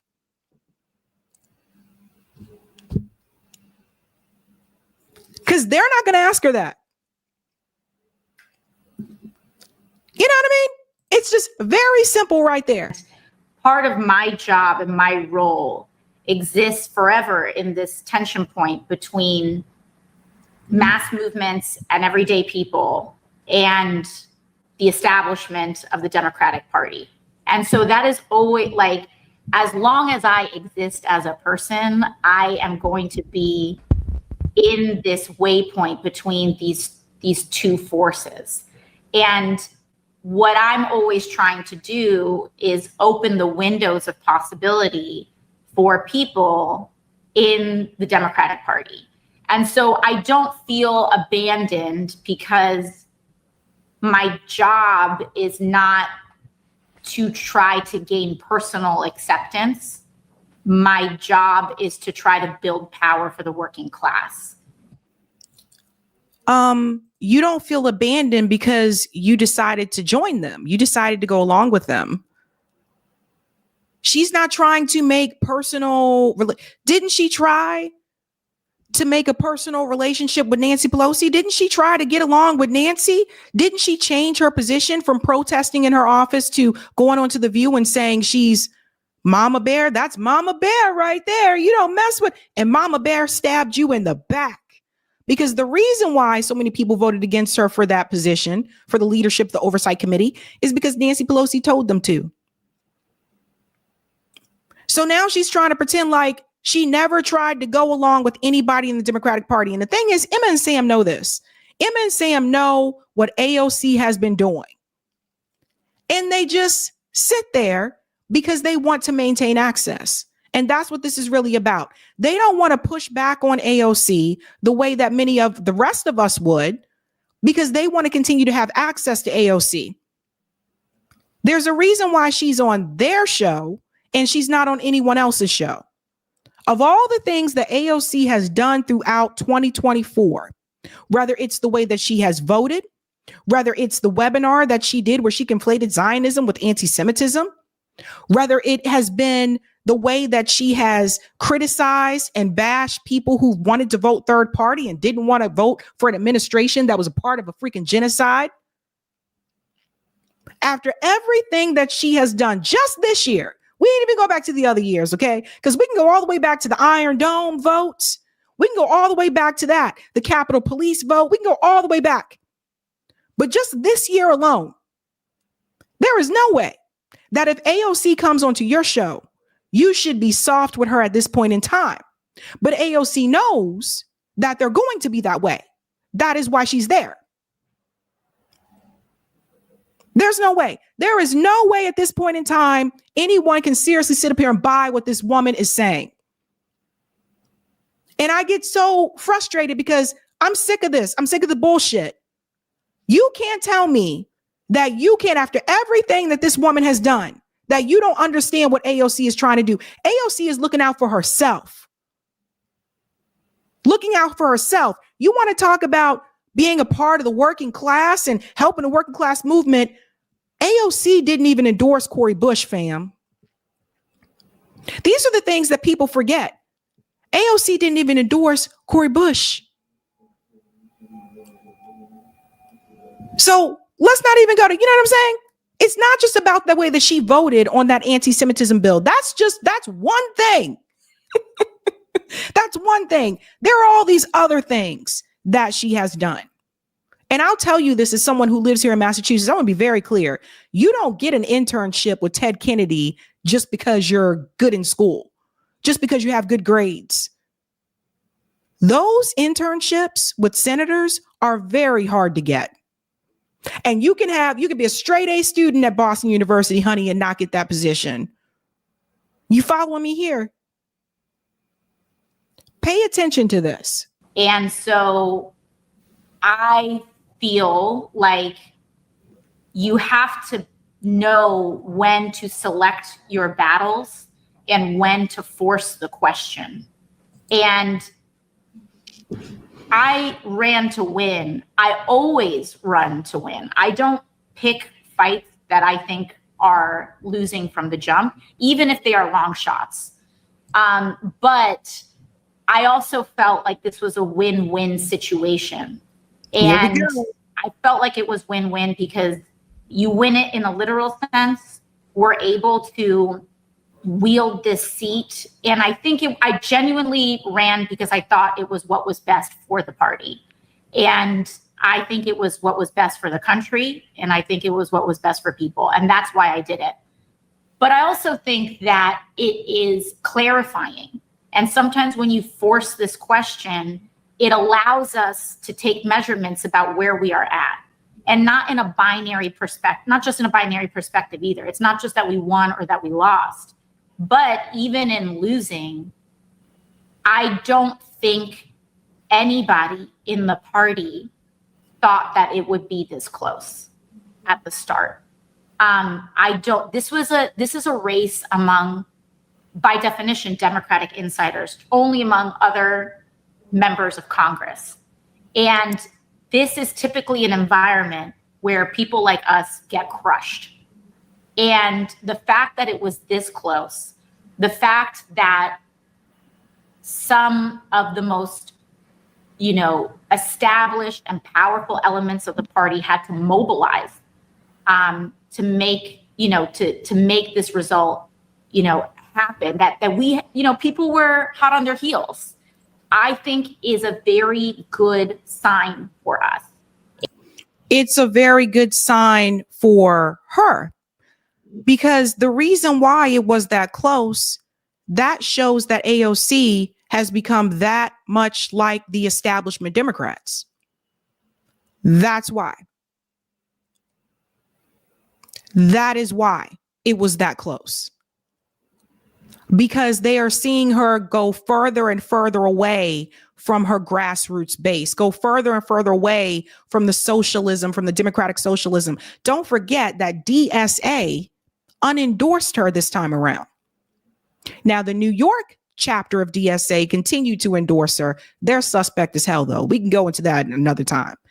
But National DSA, don't forget, they issued a statement explaining why they unendorsed her, going against the railroad workers, conflating anti-Zionism with anti-Semitism. There were a number of things that they listed in their statement as to why they decided to remove their endorsement for AOC. So there are a number of things that have happened with her that now pushes her closer to the establishment Democrats and away from this Bernie Sanders progressive base. That's why it was that close. She's not going to tell you that, though. But this is where Sam and Emma should come in and say what I just told you. And so that's the first question, which leads to the second question, is that in order for us to win, we need to win along several dimensions. And we need to know how to bring people together and cleave people together in kind of different dimensions in addition to an ideological one. This is an example of her saying a lot of things without really saying much. Different dimensions, not an ideological one. Let me just go ahead and sum up what she's really saying, because what she'll do is she'll use these different terms so that it's kind of like, oh, okay, well, yeah, she knows what she's talking about. No. What AOC is really saying to you is that under this big tent of the Democratic Party, instead of holding the line on progressive issues, even though you ran on it and you said that you would, what she's trying to tell you is she's going to go along with what the big tent wants. Okay. See how quickly I said that?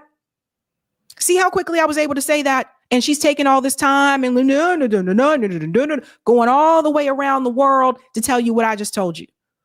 That's what she's telling you. When she says things like, we got to figure out how to pick our battles. It's all about strategy. We got to be strategic. They always come with that, by the way. When you criticize how they voted or what they're doing, it's all about strategy. Honey, it'll be 15 years down the road. They'll still be talking about strategy. And the only thing that will change is that she will advance in her career Everybody else will still be broke. If you're broke now, you'll probably be broke 15 years from now, unless somebody give you some help. Because it's hard to get out of a cycle of poverty. That's what she's really trying to say to you. We're going to go to another part here that I want you to see as well. Watch this. Listen to this part when we get into. Is this the Israel part? I think this is the Israel part. Listen to this. Because frankly, there are votes that I know that my daughter and I have talked about, and that we've talked about here, that you've taken that we're not excited about, to say the least. The anti-Semitism one in the most recent. But this is part, or you tell me, is this part of like the idea of there are certain battles where you think are maybe less consequential in the long term that you will sacrifice to build these coalitions for the long term? Now, let me tell you what Sam just did here. Instead of telling AOC to her face, you voting the way that you did on that anti-Semitism bill is not okay. That was a bill that was pro-censorship. And you can't sit up here and say that you're for the Palestinian cause, but then you're voting in such a way on legislation that benefits AIPAC, that benefits the ADL, that benefits, obviously the state of Israel. You can't do that. Now, he should have said to her what I said. He could even said it a different way. Could have said it in a different way. The way that he frames it is, people like my daughter may not have been happy about the way that you voted on some things like the anti-Semitism legislation. Are you saying that this could be part of, a strategic effort for some type of coalition and da-da-da? And he's saying it in that way so that he can continue to bring her back on the show, instead of telling her to her face that what she did was wrong. You see, if these shows like the Majority Report, if they're not going to hold these politicians accountable, then they're no better than corporate media. They're no better than CNN, Fox News, MSNBC. If you're not going to hold them accountable, you're no better than them.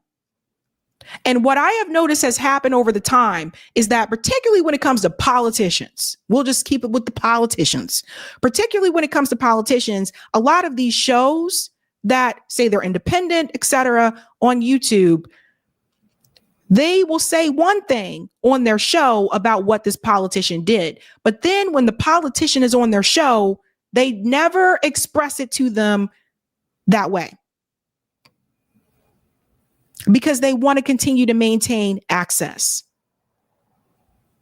So Sam Seder, the way that he said this to her, he's actually helping her answer the question.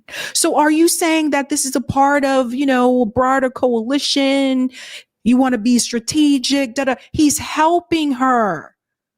Does everyone not see this? They are helping her. There's no way that AOC cannot sit on your show right now with everything that she has done in the past 2 years, and you do not confront her on what she has done and don't frame it as a question. You tell her what she did was wrong. There's no way. I thought Emma and Sam, I thought you're supposed to be pro-worker. These people pro-worker, why you should have went ham on her about the railroad workers. You should have went ham, not this. Oh, so are you saying that? Come on, man. I think that we are presently in a moment where we have to be really ruthless about what battles we pick, and we cannot pick all of them. And I think we have to be realistic about the political moment that we are in. There are moments where we have the juice to be bullish. And then there are moments where we need to like really strengthen foundationally and preserve. This was a tough year for us. And it's not just about big money. It's about like organizationally on the left, we are in a challenging time. Just everything that has gone on over the last year, there's a genocide that is happening. There is a genocide that is happening. And to the point that she made prior to that, she said we have to be, strategic. We have to pick our battles, basically. And we're not going to be able to go to battle for everything. She keeps saying we, but she's talking about herself. It's like that friend that everyone has that, you're hanging out with your friends and there's always that one friend that says, well, they say that drinking a 16-ounce cup of coffee is actually an overdose of caffeine, and nobody ever asked that friend, like, who's they? They're talking about themselves sometimes. So she's talking about herself. She keeps using the word we, but she's talking about herself. She's telling you that she is not going to be able to fight these battles. She's telling you that she is going to pick certain ones and the other one she's not going to pick. Then after she says that, she mentions the genocide. So let's talk about picking battles. If there's one battle that you should have picked, it was the damn genocide. I mean, how worse do you get than that? How worse do you get to that? Did she pick that battle? No, she had to be pushed into calling it a genocide by protesters when they confronted her to her face. And she yelled at the protesters, you guys are not helping. She stood on the stage at the Democratic National Convention and she lied to all of you and told you Kamala Harris and Joe Biden are working tirelessly around the clock for a ceasefire, only to get called out by one of her own comrades, Ilhan Omar, who said she was lying. And she was. So when it comes to picking battles, you mean to tell me that a genocide wasn't an important battle? That it was just crumbs? Because when it came to picking that battle, what did she do? She went along with Democrat leadership. She went along with Democrat establishment. She sat down and did a damn webinar talking about Zionism and anti-Semitism, Zionism and Judaism, and conflating it all together. She sat right there and did that webinar and did all of that. So she apparently doesn't think that's a battle that you should try to pick. A genocide. So stop saying we and start saying you. Because Rashida Tlaib, Cori Bush, and Ilhan Omar voted against that anti-Semitism bill. AOC voted for it. AOC voted against actually the railroad workers to be able to go on strike. Rashida Tlaib voted for the workers. So stop it with the we. It's you. And Sam Cedar knows this. And this is rightfully been a focus of so much organizing. And it's also caused a lot of not just internal, I think, questioning, assessment, how we do things on the left, but it's also been a moment where we've had tons of dark money, not just, yes, APAC, also crypto, also Wall Street, all these folks that are constantly waiting to pick us off.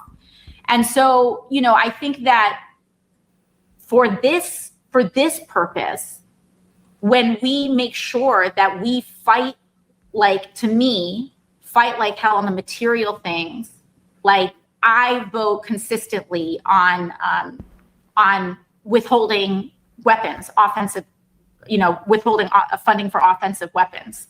When it comes to some of like the finer, second and third degree connections on condemning anti-Semitism, if IHRA came explicitly to the floor, I would not vote to ratify it. But I think. But you voted for it.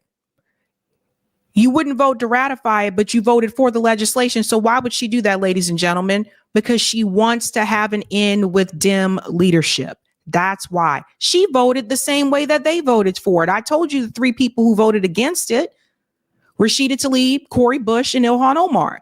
She voted along with Dem leadership because that's the club she wants to be a part of.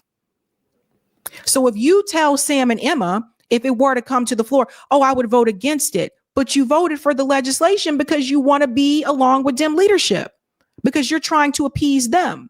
So when she says she's not trying to appease people, that's bullshit. The majority of politicians in Congress are trying to appease somebody, damn it, or they're gone. The majority of politicians, whether they're Democrats, whether they're Republicans, they're trying to appease somebody or they are gone. So that in itself is a lie. And they just eat it up. That we need to be very strategic. We cannot swing at every single pitch because we have to build. And so I do think, for example, internally, one of my big cases about in gaining support. And what is interesting is that the support that we got in this, it was not just like the Progressive Caucus plus the Hispanic Caucus, which were the two caucuses that endorsed me in this fight. We had swing district Democrats that supported me in this. We had New Dems, which is a Pat Ryan, I think, was one of the most successful the swing, sort of purple districts, as it were. Oh my God. Right. Because they're supporting you because you're becoming like them, because you became like them. There's one more part here that I want you to see, and that's when he brings up Gaza. And this is the part to me where I felt like it was definitely a missed opportunity. Sam Cedar mentions Gaza to AOC. He doesn't ask anything about the working tirelessly for a ceasefire remark. He doesn't ask her about conflating Zionism with Judaism. There's a reason why she's not on shows that will hold her accountable. They won't critique her. They want access. This was the perfect opportunity for him to bring up what I've been talking about. Listen to this. It's his question. Just lastly, because I know you got to go, but part of this dynamic of the way that young people are getting their media now, it seems to me, is that what we've seen with Gaza and what's happening with Israel is akin, in my mind, to what happened with the Vietnam War when we saw for the first time reporters were actually involved in the war. And for people who had, more skin in the game, insofar as like I could get drafted or my kids could get drafted, that really changed the politics in a way that I don't think the upper echelon or the old guard, as it were, of whatever was happening at that time in this country understood.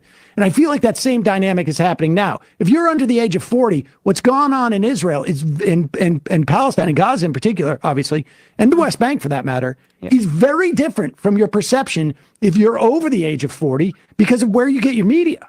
I have said this directly to So he brought up Gaza, didn't mention anything about the lie that she told about working tirelessly for a ceasefire. I don't know what's going on here. Emma looked tired. Sam looked like he's just, oh God, please come back to the show. Oh God, please come.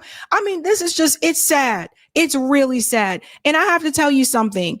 If I would have known, back during the Bernie campaigns, if I would have known that this is what would become of the so-called progressive movement, I would have sat at home. If I would have known that this is what would have happened with AOC and the other members of the squad, Ayanna Pressley, who was in my district at that time, if I would have known that this is what to become, I would have sat at home. If I would have known that these hosts would have sat there and not held these people accountable, I would have sat at home. I would have never given money to Bernie Sanders. I would have never donated to any of the members of the squad. I would have sat my butt on the couch. That's it. And it's really sad. Doesn't ask her anything about that. This woman lied to everybody. You mention Gaza, don't mention the working tirelessly for a ceasefire. I wouldn't be surprised if he had to give her these questions in advance. But this is what she says. The Democratic leadership, I've communicated this to the White House, that this is our Vietnam. This is our, not just like in terms of the party, but this is just our country's Vietnam. And what I think a lot of people do not yet understand is they think that some of these hemorrhages are maybe ideological. They think maybe it is like an ethnic thing. I don't think there is appreciation yet about how generationally radicalizing this moment is, and how shocked people are at how far just like the general inertia is willing to go, as if we're not seeing what's happening right before our very eyes. I mean, we are now at the point where, in where I exist, me calling this a genocide, going to the House floor, delivering a speech saying that the administration is aiding and abetting this is so far beyond the fringe, so far beyond the pale. This is also part. You go to the House floor and say that this administration is aiding and abetting this, and then you shame people for not wanting to support that same administration. So as far as I understand, this whole idea of I'm in the middle between the movement and, what's happening in DC and all that kind of stuff, what that means is that she's going to walk the damn line. So you can miss me with all that. You go on the House floor and you say, oh, this is a genocide. We must stop this, da, da, da. But then you literally shamed people. If you would have kept your mouth shut, a lot of people wouldn't have said anything. This woman went on Instagram and all over Twitter shaming people for not wanting to support Kamala Harris, not wanting to support the genocide administration. That's the problem a lot of people had with you. If you would have just kept your mouth shut, a lot of people probably wouldn't have came at you. But no, you had to go there. You had to shame people who wanted to support candidates that were against this genocide and called it out, and rightfully so, and don't take money from AIPAC, unlike the people that you told everyone to support. The Democratic Party is a lost cause. And I've said this before. When it comes to the Black community, everybody else, people can make their own decision. But I said when it comes to the Black community, the Democratic Party is not doing anything for you. This so-called squad or progressive movement, whatever it was, is not doing anything for the Black community. What happened is a bunch of people went into Congress. They decided that it would be better for them to go along with Dem leadership instead of doing this hostile takeover of the Democratic Party, which is the way Justice Democrats was advertised, by the way. And that's what they've decided to do. And when you decide to not do for the people or the constituents don't owe you anything. The people don't owe you a vote. They don't owe you a smile. They don't owe you a wink and a nod. Let's go to some of the comments on Rockfin, Eric. And then we have one more story for you guys. Thank you for the tip, JVB. Two of the smartest. Thank you, Katie and Sabby. Thank you. And thank you, Roger. Unfortunately, Alabama, isn't a CBI 4 amendment state. If it were, I'd run one to close the 13th loophole. One, to make it unconstitutional for states to contract our prison labor. This segment, just like when Trump said to indigenous tribes he invited to the White House, we have our own Indian in Congress. They call her Pocahontas. No, Trump, you call her Pocahontas. LOL. That video got 77K views, Sab. Is that a lot? It depends on the channel size. It depends on the size of the account. Thank you, Wild Rose. I love it when you call them out on their hypocrisy, Sabby. Way to break it down. Thank you, Wild Rose. And let's go to some of the comments here on YouTube. Gilbert says Chris Hedges has words about prisons if you want more info. Yes, I have to bring Chris Hedges back on for the new year. Thank you. Thank you, Series. Israel is not committing a genocide. If they were, Israel wouldn't have dropped flyers into Gaza and Lebanon warning the people to leave the area ASAP. That's not the definition of genocide. Go onto the United Nations website and read the definition of genocide. Rhonda, Nancy Pelosi played AOC. AOC is a puppet and do what the old Dem say. Thank you, Rhonda. She's been a member for 2 months. Thanks, Jessica. Packman posted 4 days ago he was at the White House as part of a social media group, and Dems agreed to go on independent media more.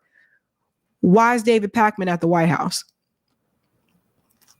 Something to start asking. He's been there before. Why is David Packman at the White House? But it's good that they want to go on independent media for more, but not that one. AOC ain't trying to go on other channels. Trust me on this one. Michael says, just saw the Katie Halper interview. Great interview. Katie drops lots of good books too. Yes, she does. All right. We're getting to the final story, ladies and gentlemen. I have some things to say, because Joe kind of pissed me off. I'm not happy with Fat Joe. Before we get to that, go ahead and smash that like button, ladies and gentlemen. If you're new, don't forget to like, sub, and share like a Care Bear. And we're getting into Fat Joe. Fat Joe has said a number of things that have really pissed people off. Whether or not it was the comments that he made about, well, Black people didn't, create hip hop. It was actually Black people and Puerto Rican people. It was interesting. That was the first time that I had ever heard that. My whole life, when I was growing up, it was Black people that created hip hop. It's interesting how all of a sudden now this narrative is changing. But he says things that piss people off. And recently he said something else that is pissing people off. And I want to bring up this clip here. Thank you, author. He said that delineation is hurting his pockets. So we're going to play this clip here fully once, and then I'm going to come back and we're going to pause in between because there's something that happened during this clip that I think a lot of people are not talking about on social media. Let's get into it. These rumors were made by radical Black racists. Let's just say that. Okay, it's a group of these guys that don't want to hear Jamaican, don't want to hear Guyanese, they don't want to hear a Black guy that ain't down with them. Right. So their job is to criticize anybody who don't look like them or who ain't Black American. Who are these guys? You want me to say their name? We're going to give them too much clout. I mean, the FBA, Foundational Black Authority, whoever the fuck these broke niggas is. I'm just keeping it a buck. And their shit is to attack everybody on Twitter. You see this nigga who run them? Like, your leader? Yo, man, you got to be fucking kidding me, man. And so they trying to change the narrative. They're not from New York. Right. So they telling a whole nother story. This was whoopity doop wop. Yo, bro. Couple things. And Nikki World already called it out. Radical. Don't forget Fat Joe supported Kamala. Radical Black racists is what he called them. Radical. Right. So a couple of things. This first part. These rumors were made by radical Black racists. Let's just say that. Okay, it's a group of these guys that don't want to hear Jamaican, don't want to hear Guyanese, they don't want to hear a Black guy that ain't down with them. Right. So he's talking about FBA, Foundational Black Americans, which is not an organization, but it is a lineage, a status, right? So that's who he's talking about. Now, this is coming off of the conversation about who created hip hop. So just to explain that once again, like I said, when I grew up and the way that I grew up and I was raised, I was taught that Black Americans created hip hop. I had never heard this story that is coming around the way that Fat Joe and some others are saying, no, it was Black Americans and it was also Puerto Ricans that created hip hop. I don't know where this came from, but I was never taught this. So part of his anger is directed towards that because he received pushback when he made that statement. And You can say that you disagree. If he doesn't agree with FBA, that's fine. He can disagree.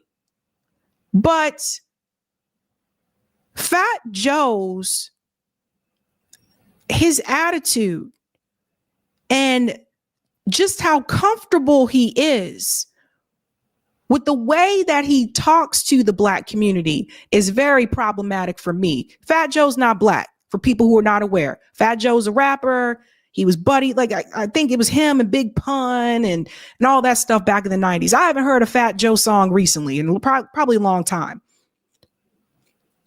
But it's very clear to me that I think Fat Joe has become a little bit too comfortable. So this part, right? So their job is to criticize anybody who don't look like them or who ain't Black American. Who are these guys? You want me to say a name? We're going to give them too much clout. I mean, the FBA, Foundational Black Authority, whoever the fuck these broke niggas is. That part right there. So again, he doesn't have to agree with FBA. I'm not here to say he can't respond. But this part right here really struck me with a chord. First of all, listen up, Joe. You have become very rich off of appropriating Black culture. That's your career. That's Fat Joe's career. You became very rich off of that. And I know people come to me and say, oh, well, he grew up in a neighborhood with Black people and da-da-da and all that kind of stuff. So? And? I don't care.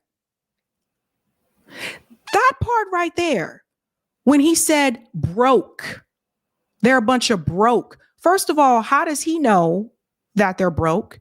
And even if they are broke, so what? Why is class being brought into this now? So if you're broke, you can't have criticism? If you're broke, you can't criticize? Everybody see why I have a problem with a lot of these celebrities? Even the ones that say, oh yeah, we're cool, we're down with the cause or the action and da-da-da. This is why I have a problem with a lot of these celebrities. Because they'll say those things, and in the moment, things don't go their way, or you push back against them. Next thing you know, you're broke. So what? They show you who they really are. So he's like just a bunch of broke. So that's classism. This part.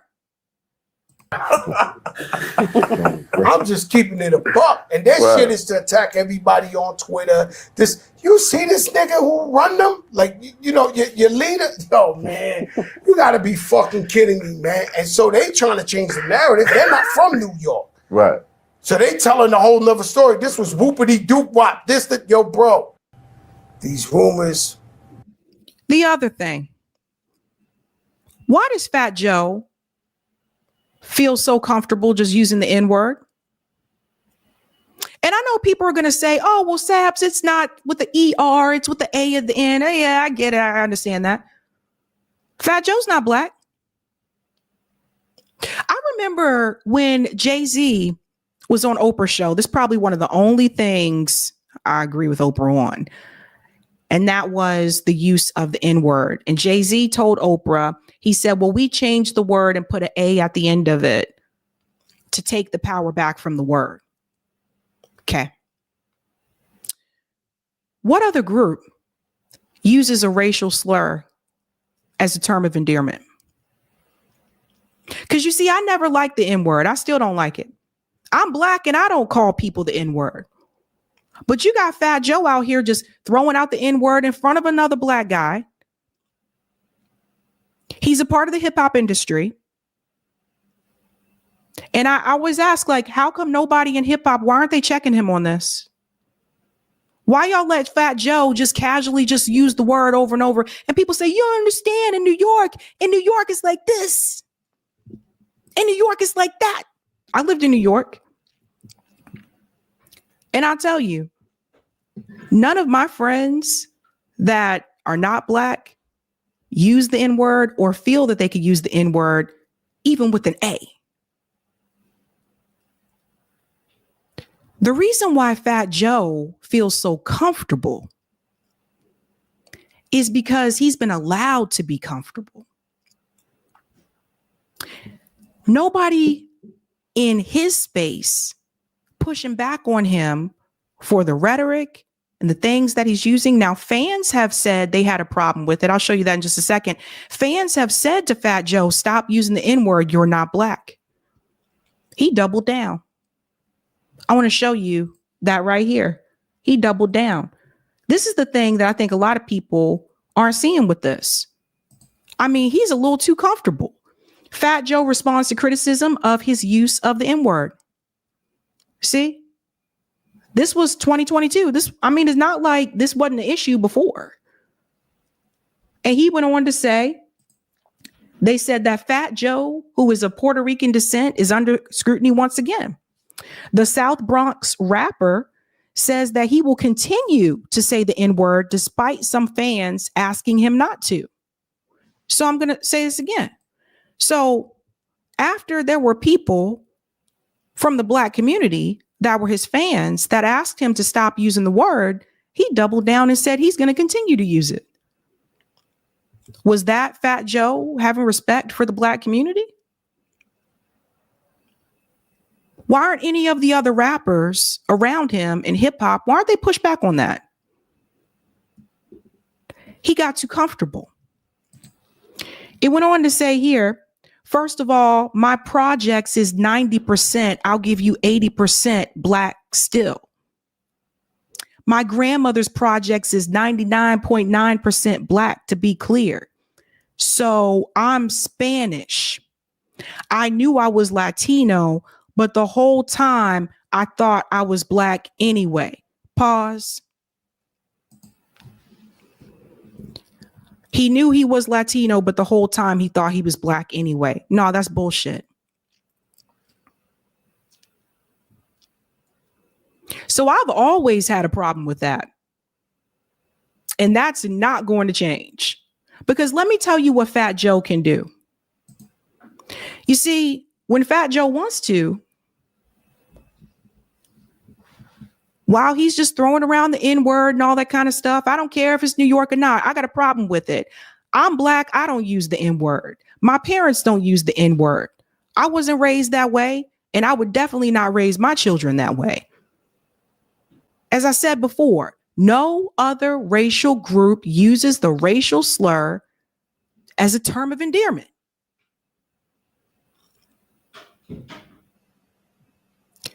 So my issue with Fat Joe is that when he wants to put that aside, he can.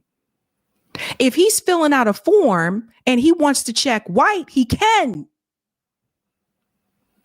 This is what a lot of people don't understand. And I've seen this happen. And I've had classmates that have explained this to me very specifically. These are the items that are on the list of the form. If I want to, sometimes I check white, sometimes I check this.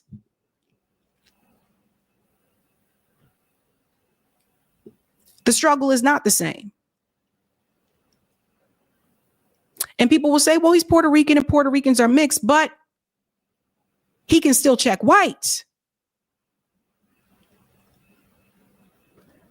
So he can disagree with what FBA says. He can disagree. This is not to say that you can't disagree with people.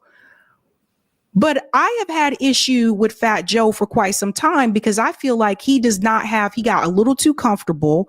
And I think that he does not have respect for the black community. I don't give a damn where you grew up. You should still have respect for the people. And when the people were pushing back on you and asking you to stop saying it, you double down and say you're still going to say it.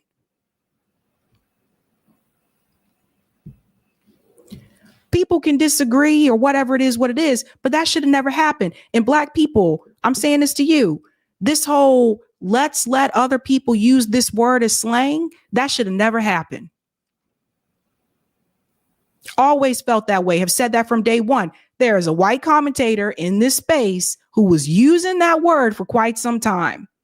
And it wasn't until people pushed back on him and he finally said, oh, I realize, I shouldn't be doing that. Duh. So I wouldn't say anything differently about him as I am about Fat Joe. Same situation. That should have never happened. So Fat Joe got comfortable and Fat Joe thinks he can just say this kind of thing. And back to the class issue, the poor part. I got a problem with that too. Why you had to throw that in there? You don't even know if they're poor, but he just threw it in because he knew it's a derogatory thing. That's a class issue. Now, he grew up in the projects, but he's slamming people for being poor. Excuse me? Oh, you're not poor no more. What'd I tell you? People always tell me, I grew up poor. I grew up in the, you're not poor no more, damn it.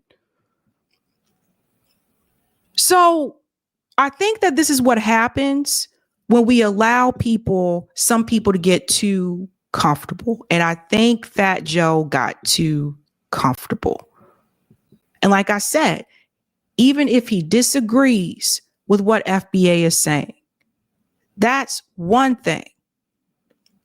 But the disrespect that I've seen with his remarks as well, he's not innocent in all this. I saw the back and forth online. He's not innocent in all this.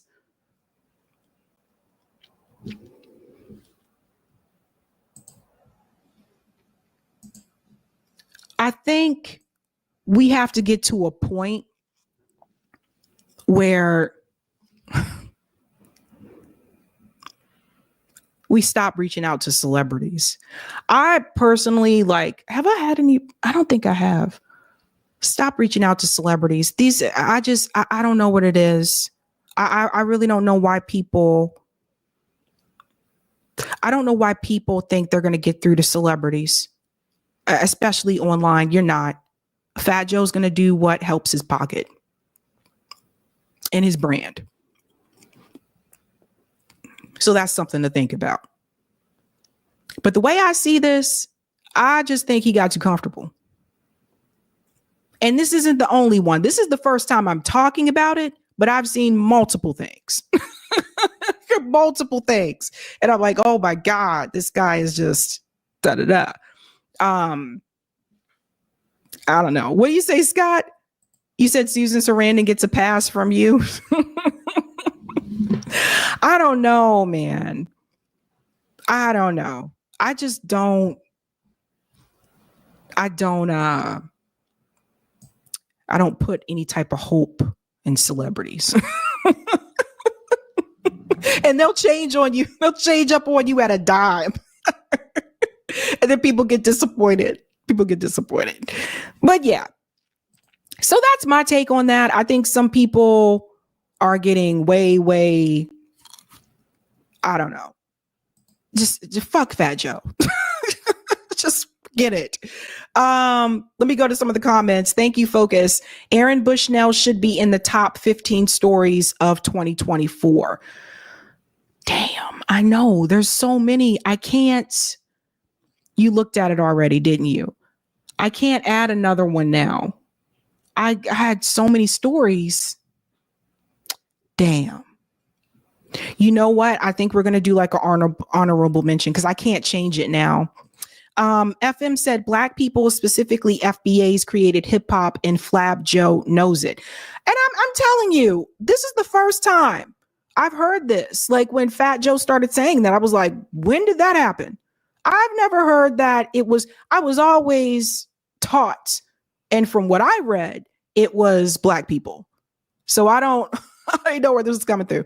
La Senora, the FBA say horrible things about Latinos, Sabby.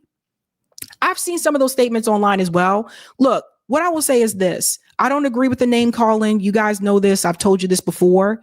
And I also have to question, why is it that Fat Joe is also not trying to, with the platform that he has, why is he not trying to check or address the internal racism within his community?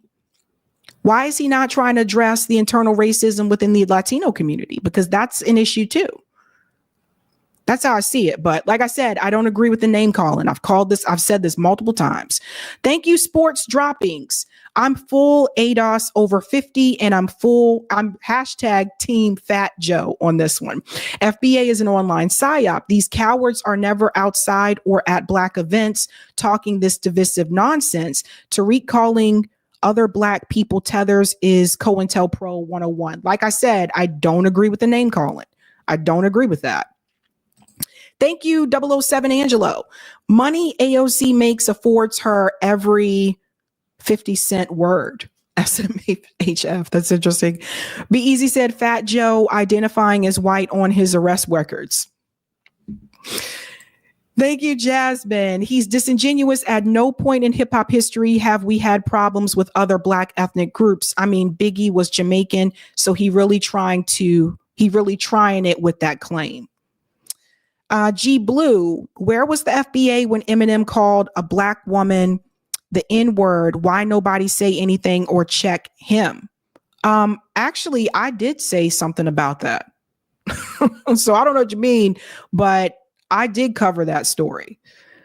Young Black economist. In 1923, New York Times started capitalizing in a Pittsburgh Carrier reporter said this is the same as being called an imbecile and rejoicing over the I being capitalized.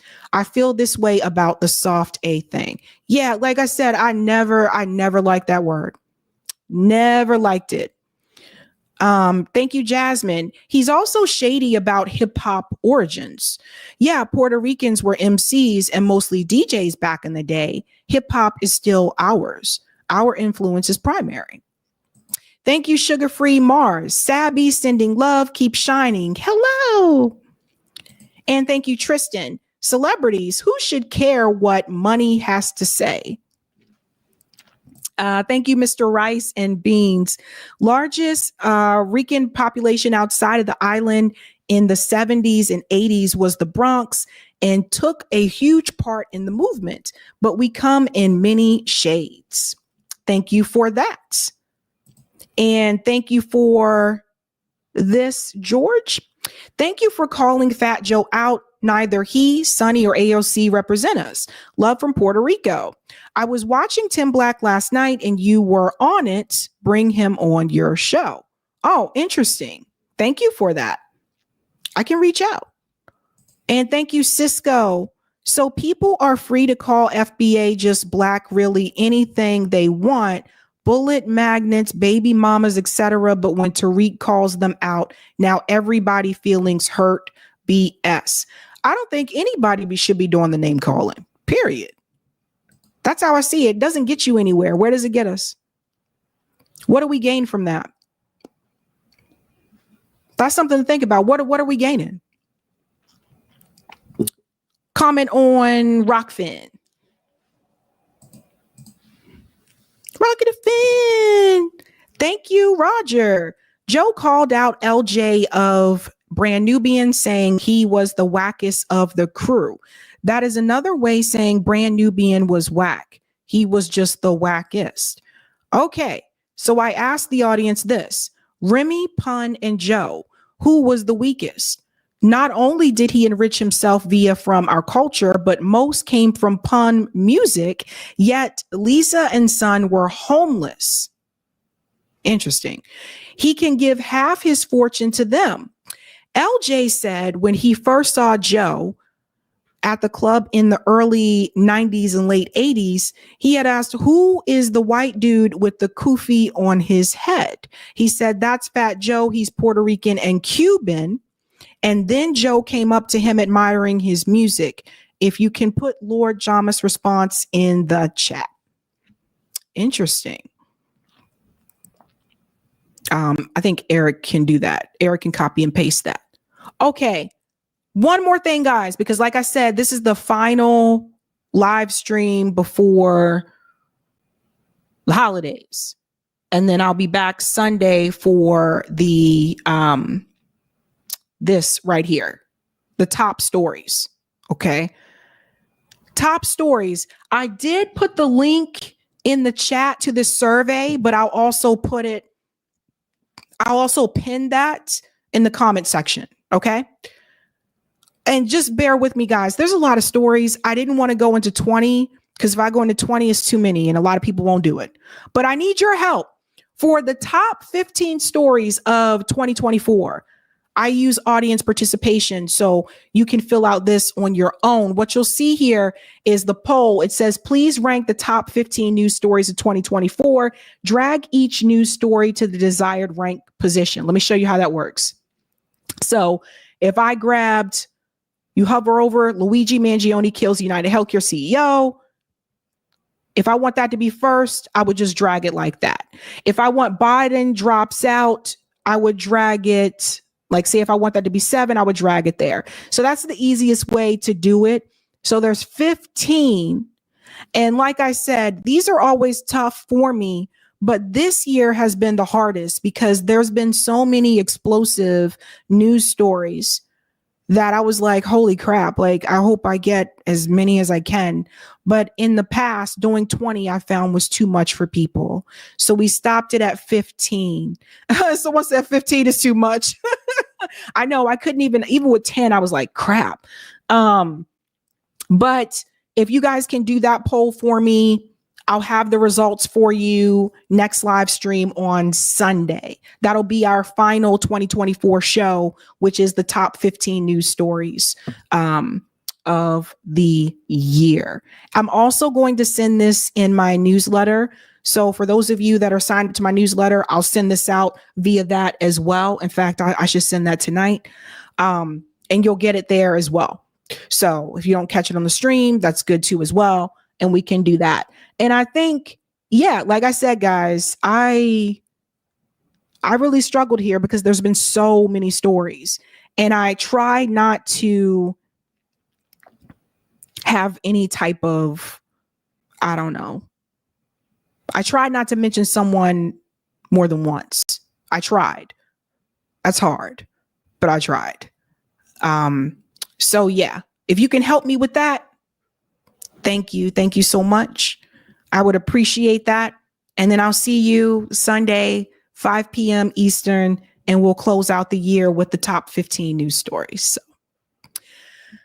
All right, guys, that is it. I am officially on vacay. I hope you have a happy holiday with your family, guys. I'm going to have a great holiday with mine as well. I just did the chats. Oh, I missed it?